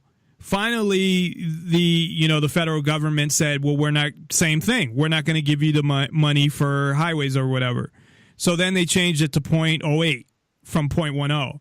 So that's the same with Common Core. It's the same with so many fucking things. So, but either way, no matter how people want to look at it, as far as I'm concerned, the government, it's like people don't, and this is my opinion, but it's, people don't have the right to vote on what I put in my body. It's not their decision. It's none of their fucking business. But the people. No, they don't. No, they don't. Well, the government gives them the authority at the point of a gun. You're being hypocritical, because people have the right for public safety. Now, what you do in your home, I don't care, and for the most part, most people don't care. But if you become, to the point of inebriation. That's not what the law is. If you go to inebriation and go out and get in a car and get on a public road, 9 out of 10 times you're going to get to your destination. But we're talking about two different things. You're talking about if you get in your car and drive. I'm talking about drugs. I'm talking about anything putting in your body. I'm not talking about putting it in your body and driving. I didn't say the example. We were just talking about the blood alcohol test and driving while intoxicated. But I'm saying now. I'm basically changing the subject. I'm in agreement with you that people should do whatever they want. Whatever I want to put in my body, I have the right to put in my body. You don't have the right to tell me what I can put in my body. I'm not talking about driving around. I'm talking just about the ownership of my own body. You or anybody else does not have ownership of my fucking body. Or anybody else's. I don't have ownership of your body neither. I don't have the right to tell you what you can do with your body, as long as you don't hurt anybody else or endanger anybody else or attack anybody or fuck with their property. Once you do that, then you cross that line. But the simple fact of just getting fucked up does not violate anything that people have a right, as far as I'm concerned, to have any say in. And on top of that, I didn't choose to fucking be here. I didn't give consent to any of these laws. I didn't consent to the Constitution, any of it. But it's pushed and applied on me, and where am I going to go? And what about when I'm under 18? But see, that's part of it. And votes don't mean shit. Let's take the drugs out of it for a second. Okay. Well, I just use that because it's the easiest thing to use. I know, but let's something that the majority of people have. Say Cuban cigars. I think they're legal now, though, because let's bring a different option. Roe v. Wade was all based on that a woman has the right. Yeah, it's her body. They like to say it's reproductive. Okay, but in reality, woman has the right to decide what happens with her body, and it says in reproduction thing. Now let's take it to another step. Why, if that's the case, that people have the right to what they put in their body, are they forced to take, for children, vaccines? And not only will some bureaucrat, if you don't do vaccines, they'll take you to court to force them out on the air. Yeah, they don't. You can't go to school. I know. See, if you don't do that. They don't have the right. What I'm saying, more important than say worrying about some illicit drugs. They don't have the. What I'm talking about is actual what I believe rights are and what the government says they are. So I'm saying what I believe rights are. And what I believe rights are, the government violates rights on a daily basis with probably 80% of their fucking laws. True, and that violates the vaccine thing. Sorry to interrupt, but the vaccine thing does violate people's rights. Now, they can say it's a law, so it doesn't violate people's rights, but it does, and it violates their rights at the barrel of a fucking gun. Because when it comes down to it, if you don't send that kid to school, now, I guess you could homeschool them and say for religious reasons, and you could get around it that way. So It's not really a law that you have to take a vaccine. But there are ways to get around it. Here's the whole point of it, too, okay? We always say the government this, the government this. The government, all it's made up of men and women. It's made of people. It's made up of elite people, the majority of them. And the people that are running it are mostly elite. True, but take for example what's going on with the FBI. Okay, James Comey is as much a bought and paid for shill as it comes. That's why he didn't bring any charges against Hillary Clinton. But do you think what happened? Real quick, and I don't mean to interrupt, but I just wanted to, so we can have a comparison here. Remember General Petraeus, and what he did wasn't even as bad. Did he end up going to jail or not? What was the punishment for him? No, he signed off and took a plea deal.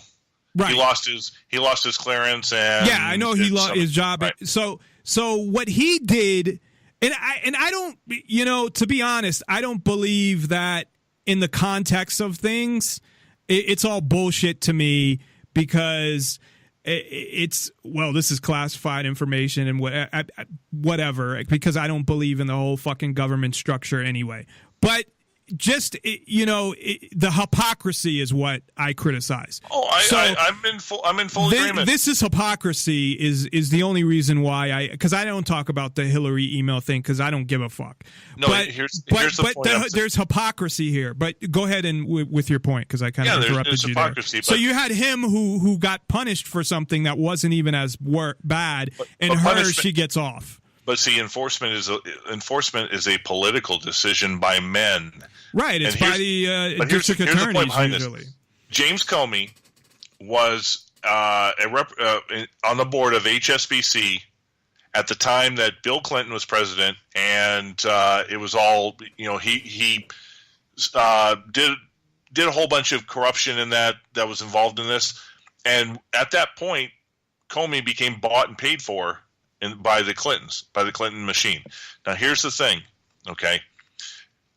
And I know you hate cops and this, that, but you know what? Do you think every single I don't hate them, but I believe they're all criminals. Yes. But I want you to look at it from an open mind for a moment. Not personal, but an open mind. I do. I have a rationale that all cops are criminals, and I can explain why. But go ahead. Do you think every single FBI agent is inherently evil?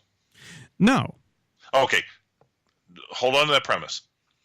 Do you think that a number of FBI agents who spent years investigating and wanting to do justice to the best of their ability, do you think those guys were pissed off beyond belief when Comey didn't indict her? I'm sure some of them were. Now, where do you think a lot of these WikiLeaks disseminations are coming from? The guy who got shot in the back. Well, Seth Rich did the DNC ones, but a lot of this that's coming out, the Podesta emails, whatever, there is a lot of evidence mounting that a number of FBI agents who were totally pissed that Hillary Clinton didn't get indicted is leaking this stuff to Julian Assange and WikiLeaks, and that's why it's coming out. But if you think of it, that's not being good. They're not doing it to be good. They're doing it. I'm fine with them doing it, but I'm saying the reason why they're doing it is, it's like payback. They're pissed off, but which doesn't make them good. No. The action isn't good, but these are people who want to see justice, and they realize I think they're just pissed off. Okay.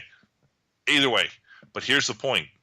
These individuals who are bureaucrats, who are part of the system, they could have just ignored it, gone on, cut their paycheck, and gotten their pensions.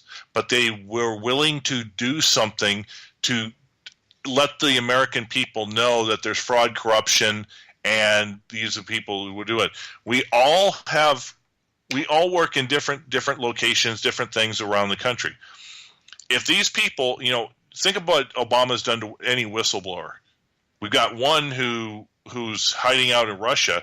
We've got another who's hiding out in an Ecuadorian embassy, and we got one who's in jail. Just got shot. Yeah, another one who's shot. Okay, so if you're a whistleblower, you got a lot that's all of them have been attacked. All of them, at minimum, have been fired, slandered in the media, threatened with jail, threatened with arrest. You have Bradley Manning or Chelsea Manning, who's serving 20 years, 30 years in jail for letting people know the truth of what the U.S. was doing. There are some good, but right. And if an FBI not agent, every fucking person is bad, and I've never said every fucking person is bad. The majority of them are, and the majority of them don't go far enough. And it doesn't necessarily even mean they're bad. It's just they have a warped sense of reality, or they, at least in my opinion, they could say I have a warped sense of reality. But yeah, but think about it. Have you ever worked in a bureaucracy? Well, every corporation I work for is a fucking bureaucracy. I worked in the military. That's massive bureaucracy. Yeah, it's not the same thing, but I work for a city municipality. Massive bureaucracy. Okay, a bunch of lifers who don't really care about accomplishing anything. They just want to protect their power struggles and get them to as high a position they can before they retire and get their paycheck. Okay, that's a bureaucracy. Now, how many people in the bureaucracy are willing to put their thing on the line? The reason I say this, okay, is because if you have people who with the threat of jail or having to leave if it found out that they were doing it, are trying to let the American people know that what's going on, to me then it's up to then the American people to then take that information and force change out there. How many people do you really think in America are willing to go what it takes to force change to bring about the freedoms that you were talking about that we've lost over the course of the last 80 years or more? I don't think they really ever existed, and I mean, there was always levels of freedom. So right. there's a lower level of freedom now than there ever was, and I guess it depends how you look at it, because when the country was established, of course, you had a bunch of people who had no rights. But, within the context of what we're talking about, that, yes, over the years, it's been a long-term goal. And I think it's a long-term goal or sometimes short-term goal because some governments take over right away. Governments are there. They're like businesses. They're organizations that they're there to control as much as possible. And that's what I believe the purpose of a government is. And the goal of a government is nothing else. I just remember what Ben Franklin said when the woman asked him, what did you give us? What kind of government? And he said, a republic, if you can keep it. The expectation is that men are evil, they're corrupt, and over time, greed, and that will do that. And if the people then hold them to the fire, which people didn't do. Think about this, too.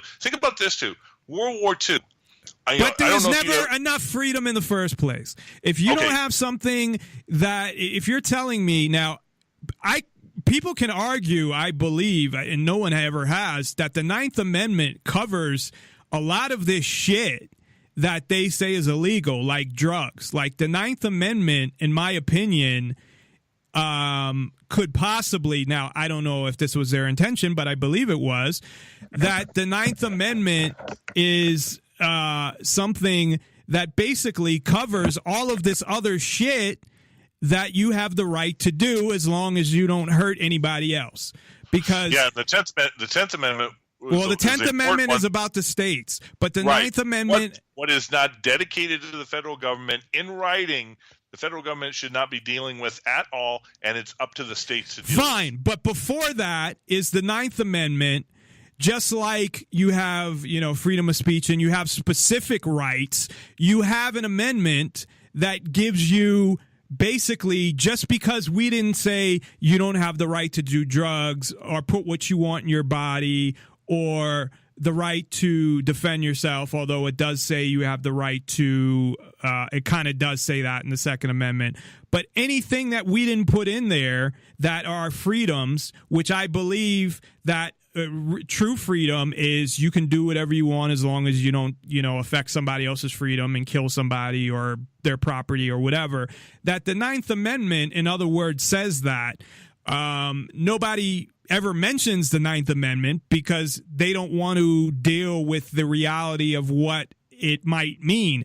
But to me, that's what it means. And it was before the 10th Amendment for a reason. Now, I don't know if they put them in particular order, but before the states have the right to push things on you, they don't have the right to violate your natural rights. And the Ninth Amendment to me says, and it's totally paraphrasing because that's not exactly what it says. It's too open, but it basically says just because we didn't say you have the right to do this does not mean that you don't have the right to do this.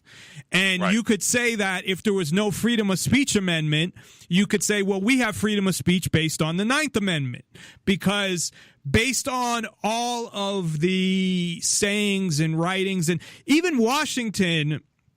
Now, this is I got from Larkin, a quote from Larkin Rose, not his quote, but Washington's quote, that Washington thought that the people should have a bigger army, basically, or a bigger weapons collection than the government.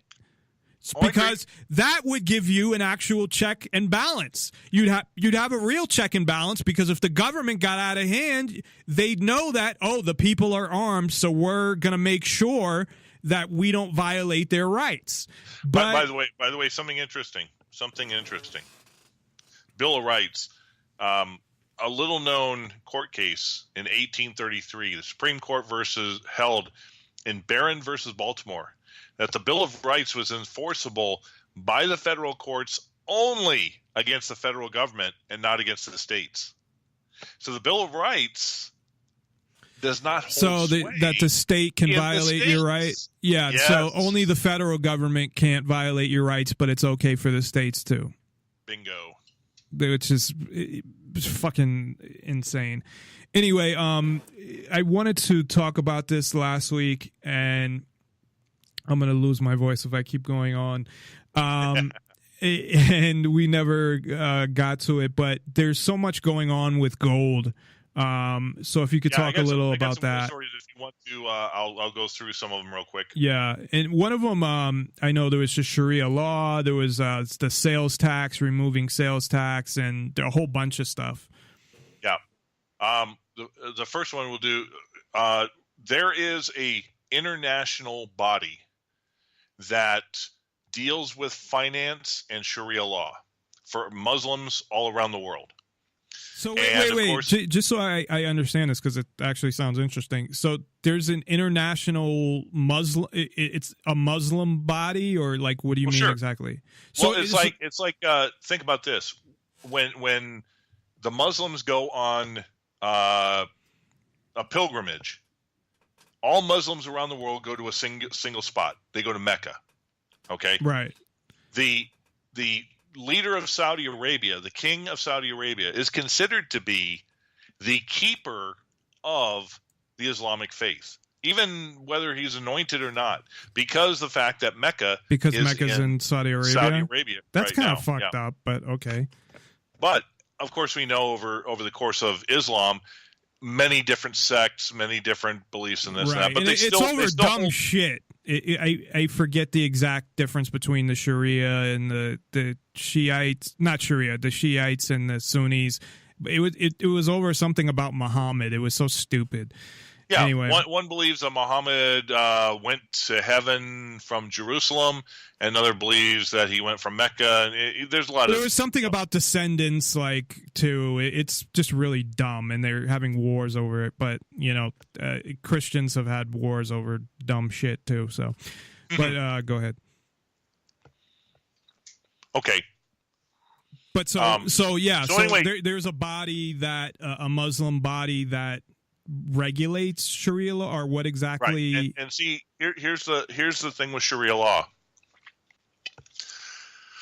Sharia law says that Muslims cannot charge interest on loans or on money. Okay, they get around this by they can't work for a bank. Well, what if it's not their money? Like, can they work for a bank if they're not lending out their money? It's the bank's money.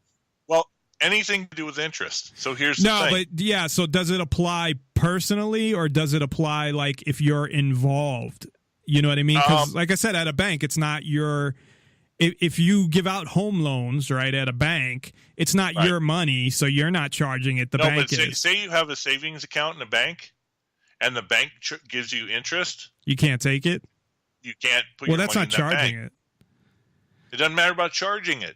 You can't receive it interest at all. Oh, okay, so you can't receive it or charge it. Right. So the big thing has been this too. According to current Sharia law, well, they don't have to worry about that anymore when it comes to putting your money in a bank, because you're not getting any fucking interest. True.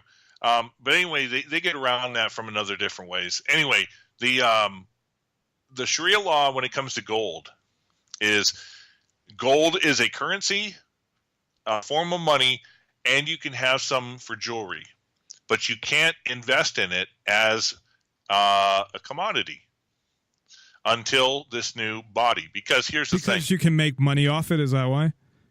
Because in today's world, you can either buy like gold, which is an option, or you can buy derivatives, you can buy ETFs, but the ETFs are based on profit mechanism and interest. Well, that's what I mean. Like, gold will, the price will go up and you'll make money off it. Is that the rationale? Or, like, what is the rationale? Okay, so they can make money off it. Holding it as an investment. Because it's an investment. Okay. So they can't they can't make any investments that are going to make them money. Yeah, exactly. Like, they hold the consideration of interest bearing and profit making. Now, if you have a business and you make profit on selling goods, that's completely different. It deals with investment. As long as you're not making money off money. So, like, they consider that would be making money off a money investment, kind of. Right. Plus the fact, like I said, they couldn't own gold bullion or coins unless it was actually currency. See, in the past, the Islamic world, for the most part, used gold as money. So what's the point in investing in it? You're not going to buy money to buy money. Right. It's only when everybody went off the gold standard that gold became a commodity and an investment. The Sharia law came down and said you shall not, invest in paper, interest-bearing things. Well, that's changing, and so you have upwards. Not all Muslims follow Sharia law. As a matter of fact, a lot of Muslims don't follow Sharia law, like here in America, and they invest in the stock market or whatever. Anyway, doesn't matter. But it's in like Indonesia, Philippines, Qatar, those places that are strict Sharia law countries. You now have upward of about 400 million people who will soon be open to buying gold. And the significance of that, of course, is it's going to drive supply and demand, which is already tight, and it's going to drive prices up once that gets proved. And they're doing the testing period in November, and by the end of the year, they want it to go into law. So what made them change their mind on that? Who knows? If you remember in the 60s, Vatican II came out because so many people were leaving the church, they changed the rules just so they could get people butts in the pews. So they allowed people to molest kids so they could get people to join? They've been molesting kids for centuries. Doesn't matter. No, this was like they used to do, instead of the hymns and the kneeling during Mass and all that, they made it so you could just sit in the pews and you listen to folk music. Oh, sounds fun. So another thing that was on gold, and some states don't do this already, because I'm assuming you're talking about state sales tax, right? That there's a federal bill that states won't be able to charge. No, this isn't a federal bill. This is a state bill. Oh, it's a state. In what state? Yeah. Oh, because some states already have this. Some states do, and you can buy it online with no sales tax anyway, because it comes under that same law that if you don't have a physical location, you don't have to pay taxes on it. Right. See, here's the thing: there are currently 4 states that either recognize gold and silver as money, have a depository, or are in the process of doing that, and that's Texas, Nevada, Utah. Got to pay taxes. Oh, that's fine. No, it's not. But no, it's not fine for me. No, I don't say right off if those states do it. But what I'm saying is that they're recognizing gold and silver as money. Okay, so sorry, you were saying the 4 states: Texas, Utah, Oklahoma, and Arizona has submitted a bill, but it's been shot down by our current mayor, who's a neocon. So, what does it mean that they recognize it as money? Does that mean they can walk into a store and that means it's the first step. The first step towards having a monetary system in the states in case the dollar collapses. Okay. These states are preparing for a dollar collapse. Texas and Utah have this. They have, in Texas, it's a public depository. In Utah, it's a private depository that works with the state government.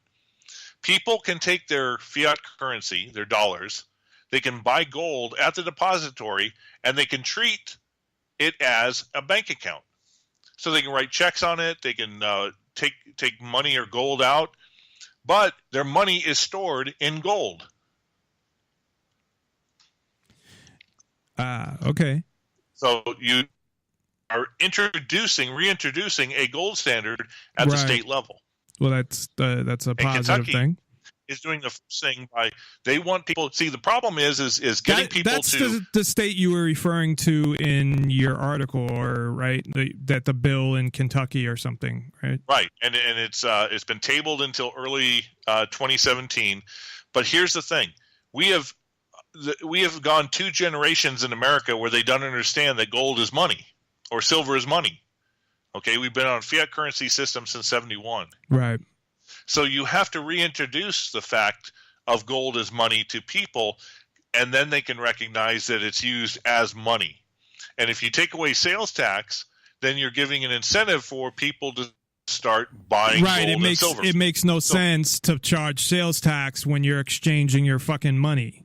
Because that's really what you're doing. And once people start buying and owning gold and silver, then you can start introducing it as a monetary system. In Nevada, what they do is if it's an actual coin, this makes no sense. It should be the other way around. But if it's a coin, that's actually, say, the U.S. minted a coin, a gold coin like they do, you're charged a sales tax on it. If it's a...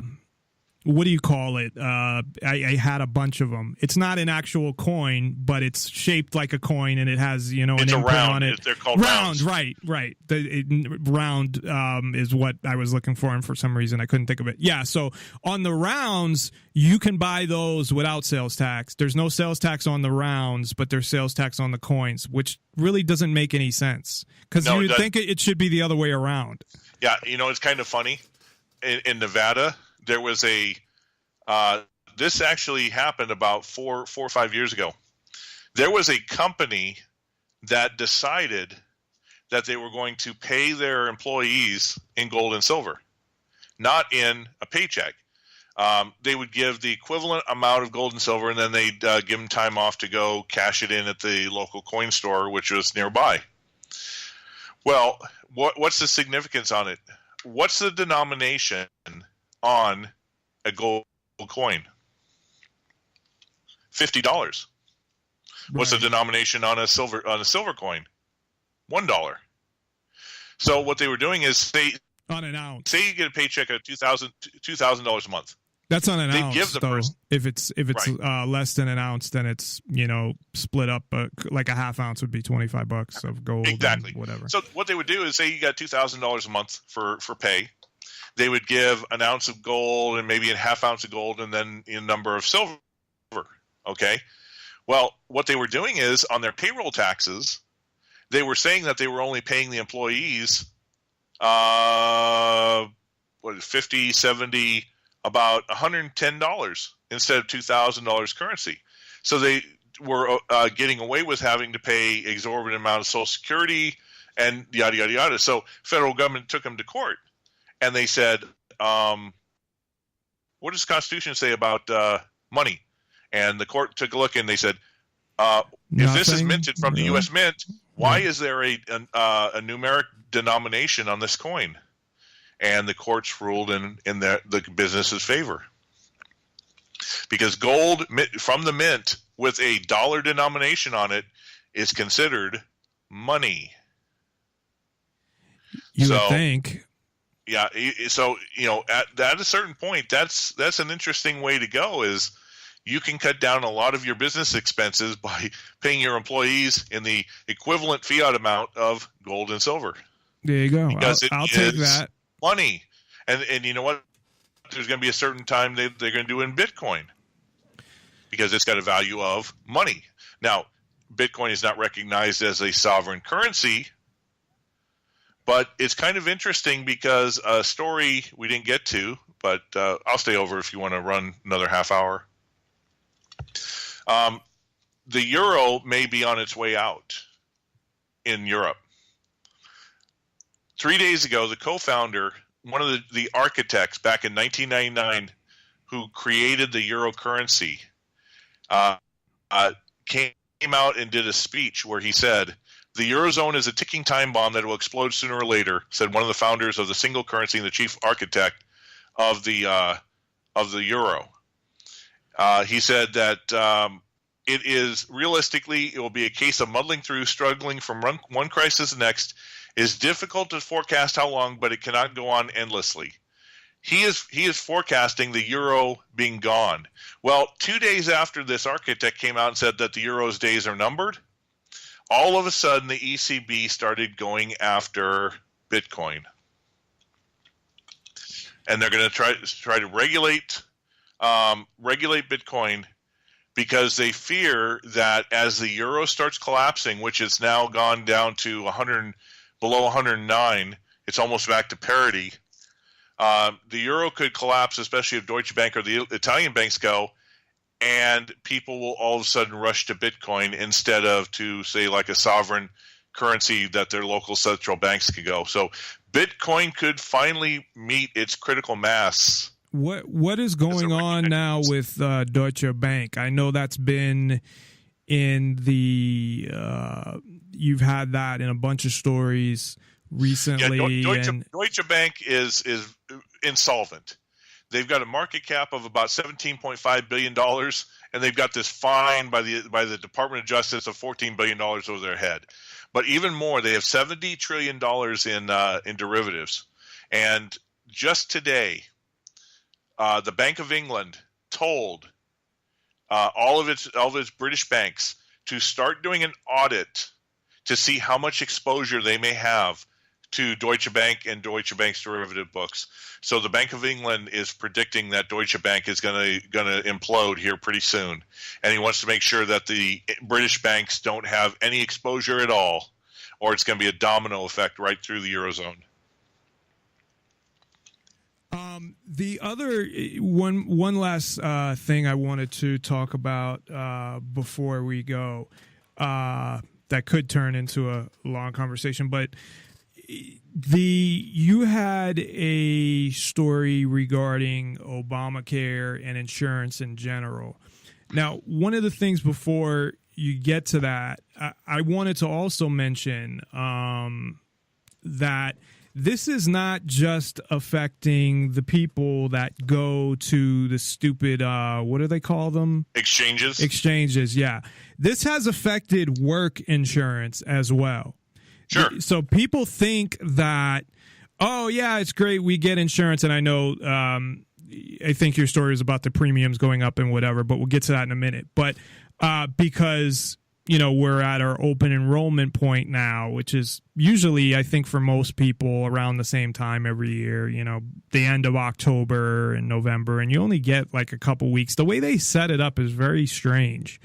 And I believe it has to do with the insurance companies as far as how they set up the open enrollment, and then you can't go back. And it's like the insurance companies need to know what their income is going to be to forecast it. Here's the thing. When Obamacare came out, there were probably about 40% of the states had their own exchanges. The exchanges were underwritten by insurance companies like United Health or Blue Cross or whatever.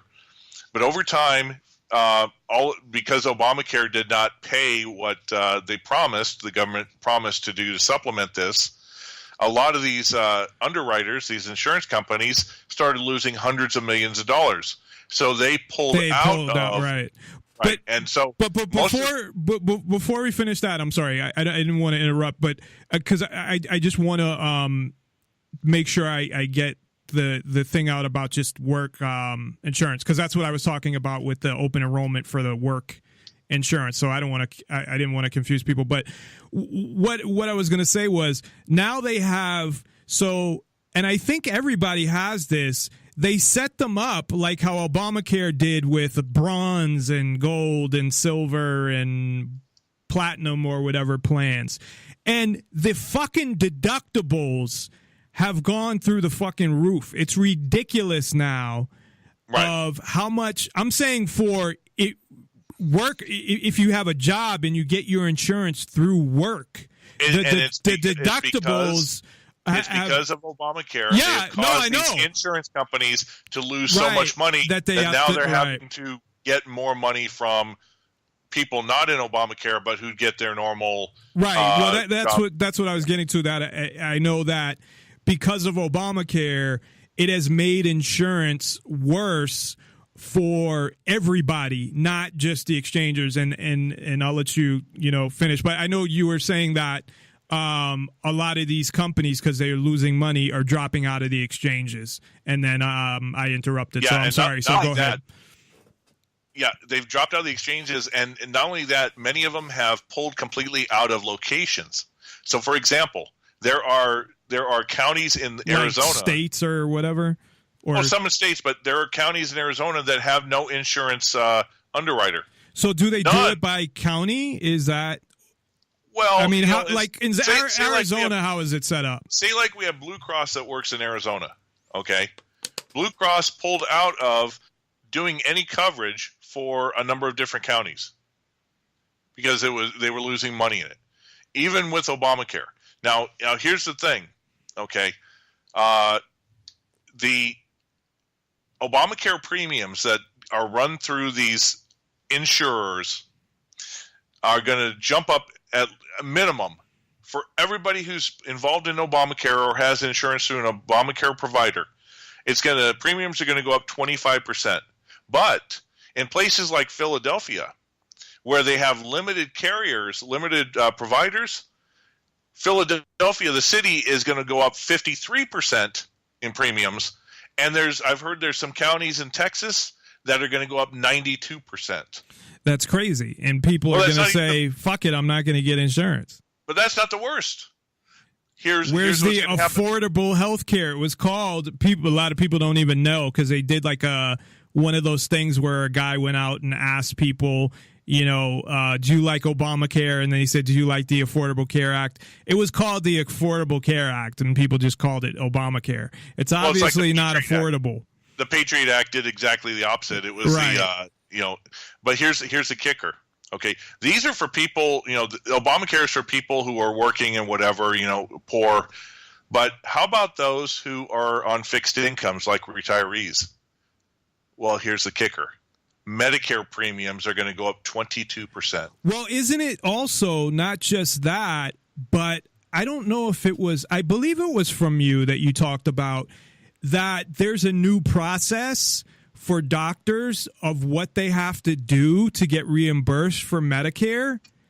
Yeah, there's a new federal that it's not even worth it.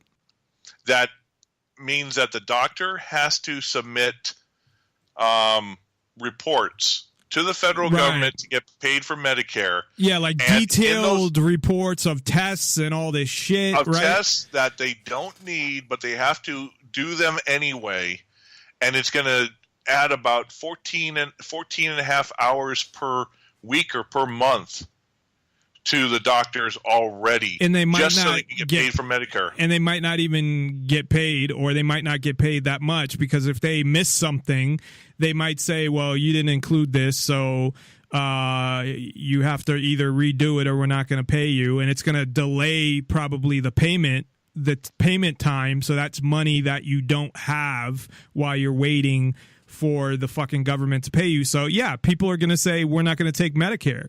So and here's the thing. One of my doctors have already did that a couple of years ago when Obamacare started. A couple months into it, they stopped taking Medicare because they're like, we don't want to deal with this shit. And here's the kicker. The whole thing, the alternative media saw it for what it was from the very beginning. They said this thing was set to fail so that so they could put in single payer. Now, do you remember a guy named Gruber? He was a Yale or Harvard PhD who was involved in the process. Was this the guy who came out and actually admitted it for what it was and said that was their plan? Here's what he said a couple years ago. Lack of transparency is a huge political advantage, Gruber said, and basically call it the stupidity of the American voter or whatever, but basically that was really, really critical for the thing to pass. So they lied about it. He admits they lied about it. Otherwise, it wouldn't have passed. Now is what he said after the premiums are going to go up by 25%. This is what he said today.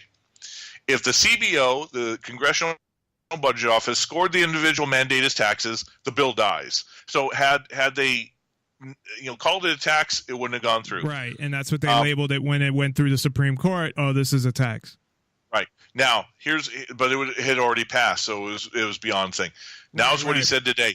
Consumers will be faced this year with not only big premium increases, but also with a declining number of insurers participating, and that will lead to a tumultuous open enrollment period. So what he's saying is that, hey, it's working exactly as we said it would. Oh, here's also what he said. Look, once again, there is no sense of just what has to be fixed. The law is working as designed. Gruber told CNN. However, it could work better, and I think the most important thing experts would agree on is that we need a larger mandate penalty. Well, So it actually is going up pretty high. If you look at because I looked at it over the years, and it goes up pretty high. It's a percentage of income or a certain amount or whichever is more. And it was in the thousands. Like 1%. No, but it was like in the thousands. It went up to 1 year. Like, geez, I swear I thought I saw like 5,000 or something like that at some point. Some people, but when you think about it, some families are paying like $3,000 a month for insurance for their families. Yeah, that's crazy. And when you can pay like $2,000 or $3,000 once a year for the penalty. Well, you don't file your taxes and you say fuck you to the government, and if enough people did that, instead of paying for all this shit that they shouldn't be paying for, then, what are they going to do? They're going to put half the country in jail? No. But that's never going to happen. This is the key point. The law is working as designed, which means that he knew it was supposed to fail. No, I understand. And the whole purpose is to bring about a government-run healthcare system, single-payer. And look who's probably going to become president, the person who came up with the idea. Right, who came up with that back when Bill Clinton was president, who came up with a single-payer system. And, Obama fucking even said, this is how much of a, we all know politicians are liars. I can't believe they actually go around asking people, do you trust this politician? Why would you even ask that question? Anyway, he said, well, my difference between Hillary's plan is mine's not a mandate. But he, of course, wanted the same thing as well, but he knew that he wouldn't get it. But yeah, she's going to come in, and I think that she's the pick of the powers that be, and I think she has been since Obama became president. And that little meeting where all of a sudden Obama disappeared one day during the weekend of Bilderberg in Virginia that year, and he was supposed to be meeting with Hillary, and it was, okay, Obama's going to be the next president. You're going to, because she could have fought a couple states during the primary. There were something that went on with Florida and Michigan, I think. So she could have done that, but she didn't. But I think it was, well, he'll be the president, and then you'll be the president. Now she's going to come in and save the healthcare system by going to the only option to cut the cost and having a single payer system, which it has kind of done this now as well, which will say, hey, you know what? I get to control what you eat, or I should have control of what you eat because I have to pay higher insurance and premiums if you eat this food or you don't do this, or you'll have, because I've heard people say that on the radio already, people that called in and said, well, if we have, insurance that everybody pays for, then, people shouldn't be doing this and doing that. And if you go to a single payer, it's going to get even worse. That people are going to think that, hey, I have a right to tell you how to live your life because it affects my insurance premiums. So I agree. They're going to say that they own your body now because, if you do drugs, my insurance premiums go up. If you eat this way, my insurance premiums go up. So we all own each other's bodies now. There you go. So, yeah, I don't know. I was going to say I should jump out my window, but I only have 2 floors, so it really won't do anything. So I don't know. Anything else on that before we wrap it up? There's one real quick thing I'll do. Sure. There was a banker who's one of the big campaign donators to Hillary Clinton. As a matter of fact, he's the chief operating officer of one of the largest hedge funds in the world. Didn't you say Blackstone? Yeah, Blackstone. And you got, and don't say this on the air, but you got my message regarding them, right? Yeah. Yeah. So I don't want to say that on the air, but yeah. Yeah. So anyway, he donates so much money to Hillary's campaign. He's known in the emails as a hillblazer. What's his name? Tony James. Okay. Well, that's the. Well, here's the thing. Sounds like he a wrote common an name. op-ed this weekend. Okay. He wrote an op-ed this weekend that when Hillary gets elected, he's going to suggest that she passes a new bill that will impose on the American people a 3% tax where the money will go to Wall Street for Wall Street fund managers to manage for them as a retirement fund. In essence, they want to have the American Take your people, 401k, right? No, they want the American people to be taxed 3% of their income to go to Wall Street so that they can speculate more. Oh, they just want it to go to them liquidity. directly, not take over your 401k. They just want they an want it extra to go tax. directly, and they manage it so they can buy that's more nice. of their stock back. They can speculate on all this stuff and manage you. Call it a retirement fund or whatever, but they want you to have a perpetual tax instead of the income tax going to the Fed to pay the national debt. They want everybody in America to have to pay 3% of their income to Wall Street, where these fund managers will have control over your money. Nice, and I'm glad you brought that up because that was one of the things I did want you to bring up. And did you write an article on that, or do you have the original? Can you send me the original op-ed on that? Yeah, I will post it in your Skype here. Because, that affects me in a way. We'll just say we'll leave it at that. And it makes some other things make sense. Although I knew the other things anyway. But we'll just again leave it at that. But that's about all the time we have for tonight. As always, I appreciate Ken coming on, especially when I'm yelling. Not that I'm yelling at you. I'm just yelling to the audience. It's passion is what it is. It's my passion, I guess. Either that or frustration or a little bit of both, I guess. But go to Ken's website, thedailyeconomist.com, and check out Ken's podcasts, which have a lot of information on YouTube. You can find them there at the Ken Schortgen channel. I actually have the exact link. You can change the link, to name it something so it's easier, because right now it's like a bunch of letters. But I just copied whatever the link was and put it there. But it's like, it's not something you could tell somebody. But once you get to a certain point, and you're way beyond that point, you can actually change your link. Like if you want it to say like user/Ken or something, or the Daily Economist or whatever. That way, you can give out the URL and it makes it easier. So just a note there. But definitely check out Ken's show. It's always great information, and you can listen to that without hearing me yelling and losing my mind. So anyway,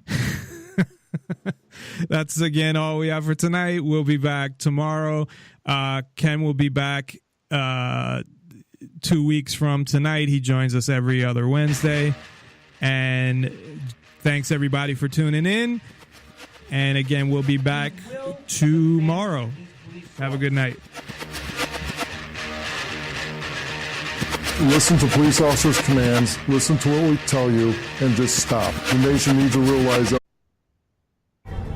Alpha team report. What's up? Still nothing. You lost both teams? Get a grip on this operation, Heather. That's bored. Green light, yes, sir.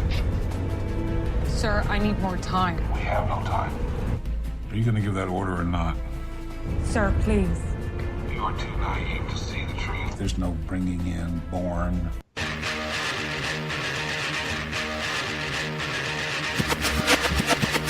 He will defend these police officers.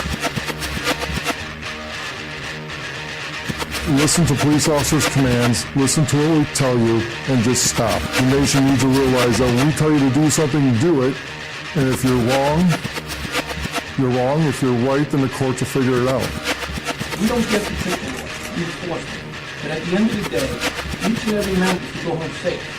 Sometimes the use of force is necessary. You need to comply with the police officer, the way the system was meant to be. Comply with the orders of police officers. Resisting arrest is a real and dangerous crime.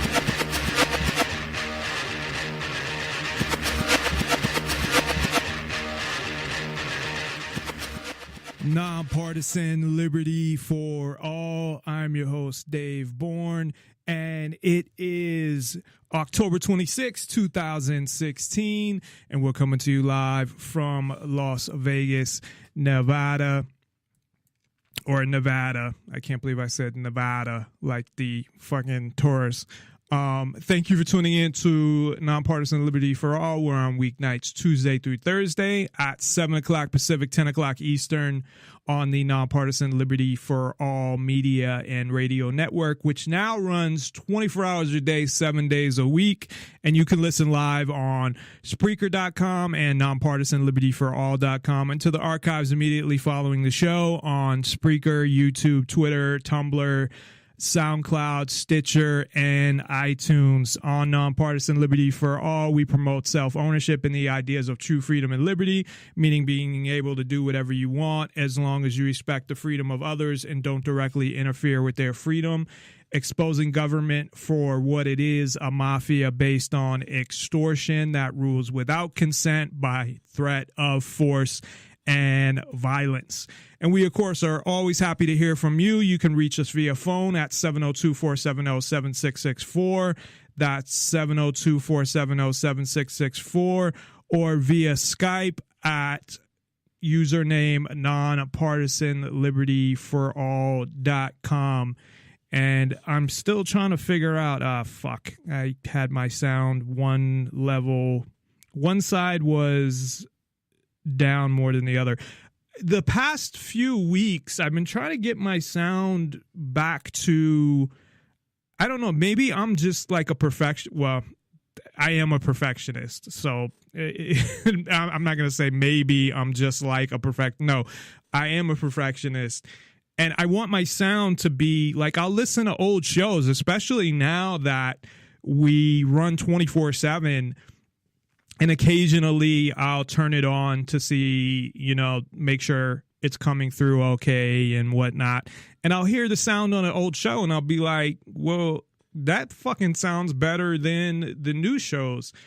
And I don't know even my voice if I'm talking louder, because I feel like I am. Although in a way it's a good way, because I've listened to old shows where I was talking like I was falling asleep, and I've heard old shows like that. So I definitely, one thing that I've noticed I've been doing the past couple of weeks, I don't know how I've been doing it because I'm always tired. Like, I swear I have permanent mono or something. And when I had mono, I was not this tired. I had mono when I was 18. But anyway, I want to get the sound at least back to, I was at a point where I was like, there it is. That's exactly what I want. It sounds perfect. And I don't feel like the sound, feel like the sound is not as good as it used to be. So I don't know. I might have to just category, but it doesn't seem like based off if you go by that definition, if you narrow, how narrow is that definition? Like, would you consider disco rock and roll? No. Disco has its own specific type of beat sequence and chords that distinguish it as disco. Would you consider folk music like the Mamas and the Papas, or well, that's not folk. I think that's more Peter, like Paul, and Mary. R&B. Well, folk yeah, music that's has folk. a specific Yeah, But- no, I agree with you that, like rap is definable. Country is very definable. There's stuff like that comes on the edges where you use the Eagles as an example, and I know some of their stuff, or Kid Rock would be a good example too, where he has rock and roll songs. He even has rap songs that he did that sound like straight up rap, like his first album that most people haven't heard. He has, country songs. So there are people that you're right that do cross, all these genres. There's not a lot, but I mean, there are people that kind of, you could put them in all of these genres. And I understand what you're saying. If you go by so is that your issue, or is your issue more like the list of people that are I do my sketching actually almost entirely in Photoshop. This pen is something I've been wishing for a long time. Nominated. Go in very No, quickly, it's add a combination now of- something's of playing both. from Never this do that with a article? Mac. Something was just playing from this article, and It's not doing it on mine. You might. I've got ad Yeah, you block, so won't maybe you don't have ad hear block. it. So I got out of it, but let me get back in. But it wasn't doing it at first. It just all See, let me go through the list, and here's the thing. Supposedly, the individuals who, the old fogies. Think about this. Let me give you an example of how ludicrous the subjective choices of the Rock and Roll Hall of Fame are. Okay, if I were to tell you there's a band that has had a number one hit in the pop charts for 5 decades, a number one hit in 5 different decades, do you think they deserve to be in the Hall of Fame?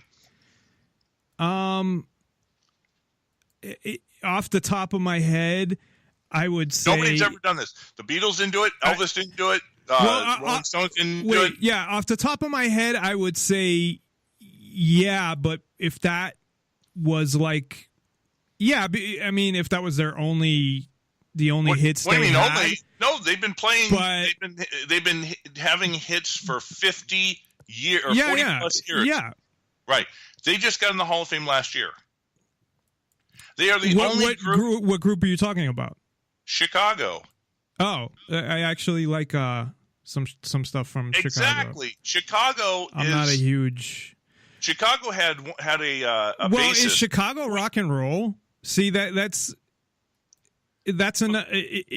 if they were ground on rock and roll. If you listen to their first several things, 'Cause I and think then they of moved the- into the pop genre. yeah, like the stuff I think of is hard for you to say I'm sorry, and Yeah, but think all of that. 25 or 6 That's the before. stuff I like, but from Right. them actually. So See, there's a big difference between when they started out for the first, say, 10, 12 years, and then the Peter Cetera years. And then they moved why up. before they were around before him? Oh, yeah. As a I matter of didn't know fact, that. Chicago, their original name for their And they're first English, 3 right? albums. No, God, no. No, Oh, they're are from they actually from Chicago? Yeah. So the only guy that wasn't from Chicago is Peter Cetera because he's English. Right. That's why it didn't make sense because I thought the whole.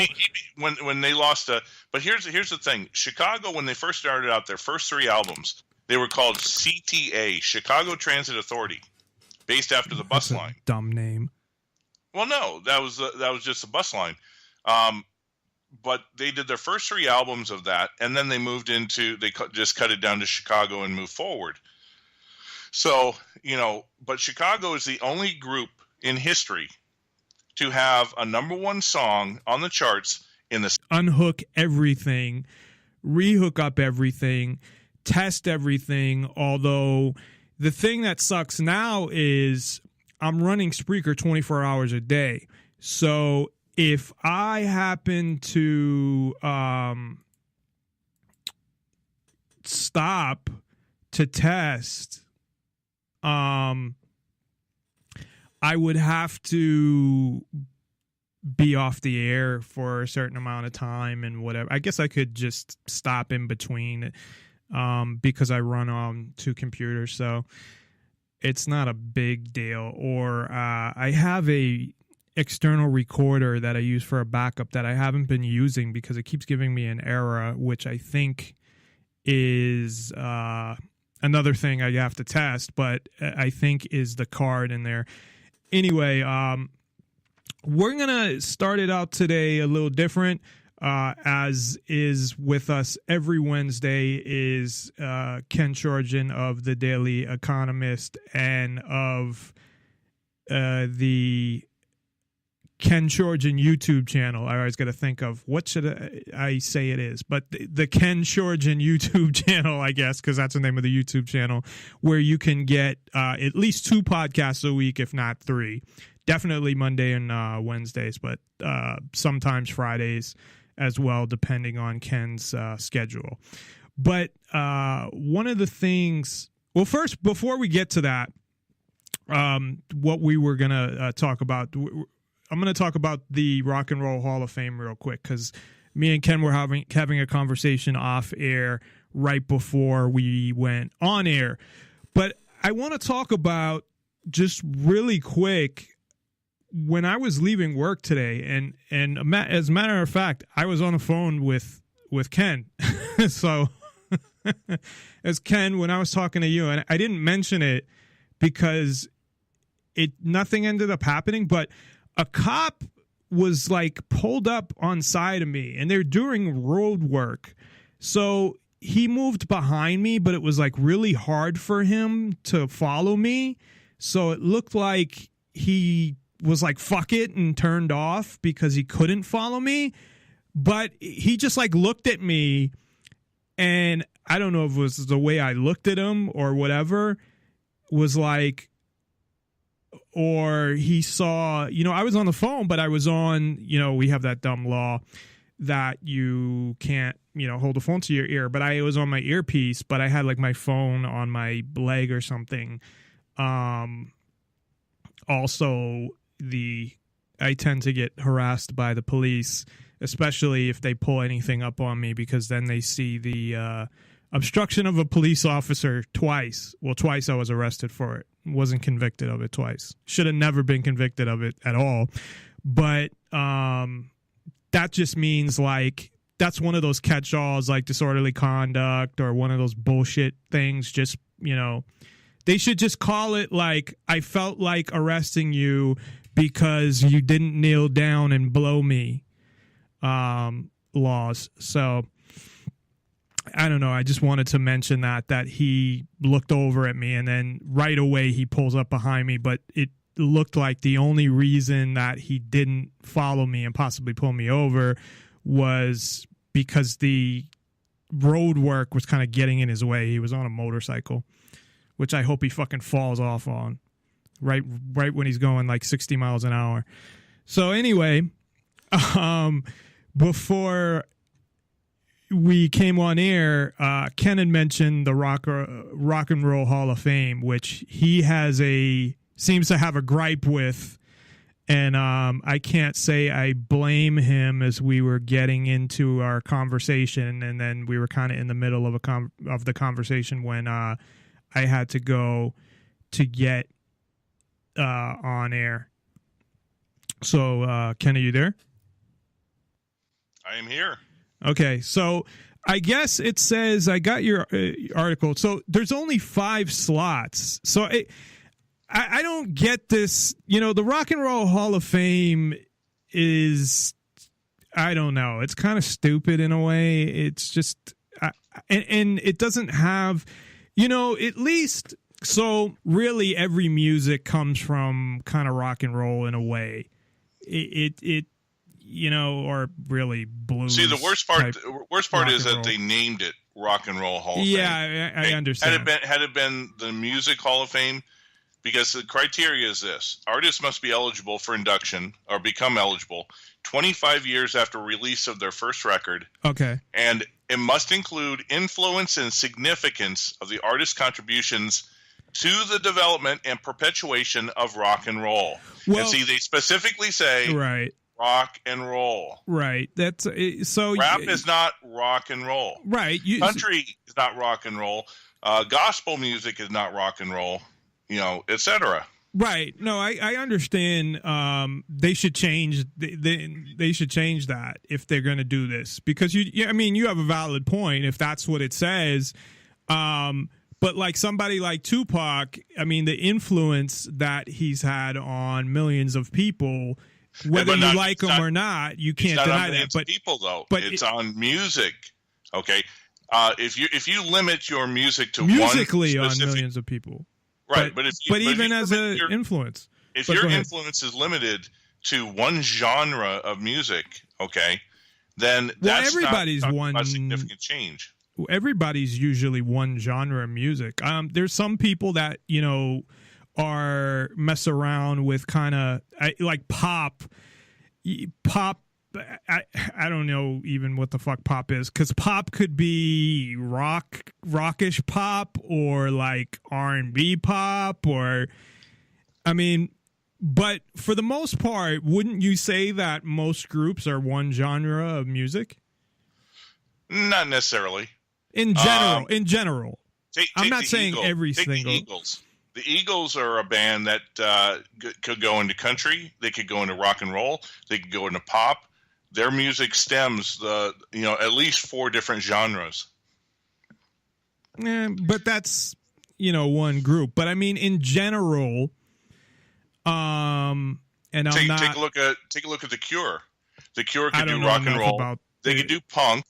They can do, pop. Is punk not rock and roll? I mean, so now, no, punk is not rock and roll. But now we get into the definition of what is rock and roll, because that's open to interpretation as well. What is rock? What is rock and roll? Rock and roll is based on a specific type of chord beat.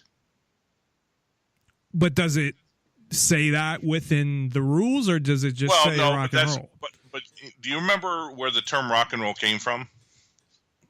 It came from a gentleman named Alan Freed, who was a DJ in the 50s in Cleveland, Ohio. I remember Alan Freed because he was one of the payola guys, I believe. Yeah, exactly.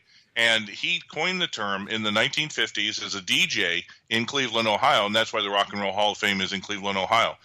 And it was probably there's nothing else there anymore, so why not have the Rock and Roll Hall of Fame? Bill Haley's "Rock Around the Clock." You can that type of chord beat is the basis. Yeah, but there's a huge. I mean, you can look at songs from the 50s that they called rock, that they originated as rock, that you would hear them compared to other stuff that people would call rock and roll, and I understand what you're saying if you're basing it off that definition, but now you're getting very, very technical, and the amount of groups that you'd be able to put in would shrink immensely, because you look at like Elvis is considered, of course, rock and roll, but then like is Guns N' Roses rock and roll? I mean, they're they heavy metal. Heavy metal is an extension of rock and roll. Is Nirvana? Are they alternative? Is Blink-182, because they're punk? They're more punk than rock and roll, but they have rock and roll chords. You know what I mean? So you get into a whole, country is rap are good examples that you can define. Sorry, go ahead. Okay, you just sort of, in a sense, contradicted your own argument, because rock and roll is big enough to have a plethora of different types of styles that fit under the rock and roll. We have like the Football Hall of Fame, right? And the basketball, baseball, whatever. I don't know if is there a Hockey Hall of Fame? I don't follow hockey. I don't know that you do neither. Is there? It's in Canada. I could care less. So I don't know. I know how to play hockey, and I used to be able to name all the teams, but I can't now because of expansion. And I could care less about hockey. It's a fucking retarded sport to me. But any sport that the sport is not fighting, and don't get me wrong, like I used to get in a lot of fights, so I really didn't give a fuck. But if you're gonna stop a game to have a fight and then say that that's part of the game, that's retarded, unless it's boxing. Like, it just doesn't make sense. And you're on skates, and it's just, I don't know, whatever. Half the guys don't have teeth.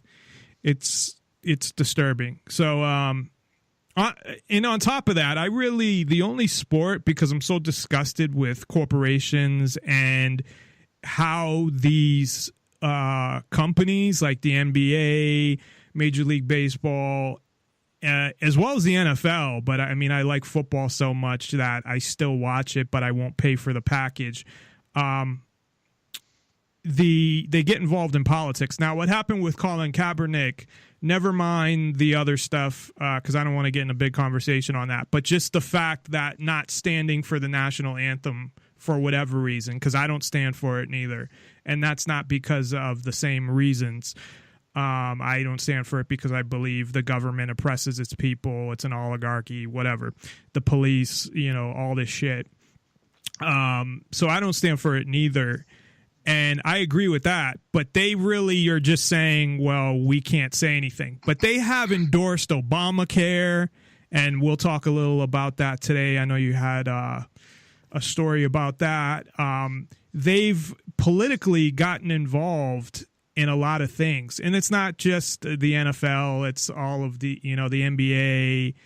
I'm sure the NHL as well. I just don't follow them, so I can't really stand them. So the only sport that I love enough to still watch, and I don't watch it as much as I do or as often as I used to. I'll watch when the Raiders play, or I'll still watch Patriots when the Patriots play, or maybe if it's a good game and I have nothing to do, but usually I'll only do that with college. So they just kind of make me sick. But anyway, my point being is that, you have measurable stats. I guess with and there's always arguments about that too. Like, oh, you shouldn't get in, for some sports, I think all of them, they'll argue if you get in if you're a first ballot Hall of Famer, like there shouldn't be first ballot Hall of Famers, no matter how good you are. And that's like retarded. I don't know why. If you're that good, because of tradition. I know, but I hate tradition. Tradition is something. Well, some sports are baseball is tradition. Well, baseball has been around, right? It's been around forever. But so does football. Has not professional, but college football has gone back to that far as well. Right. They talk about like the Yale-Harvard game or something. I think it's Yale-Harvard. Yeah, it's gone back. They've played each other for like 100 years. So yeah, that goes back as well. But tradition is usually based on things that I don't like, that I would rebel against. Of course, being a rebel, but I'm not sure of all the criteria, what the criteria is for the Rock and Roll Hall of Fame, as far as, so I'm assuming, and I had said this to you when we were talking, that you have to have been in music like at least 20 years, because Tupac is actually on this, which I know you have an issue that rappers are on it and it's rock. I guess there could be a rap Hall of Fame, but it's which there is. Is there? And there's a country music Hall of Fame. And I should know that. But fine, you could do that with every type of music. I mean, this is kind of the rock and roll Hall of Fame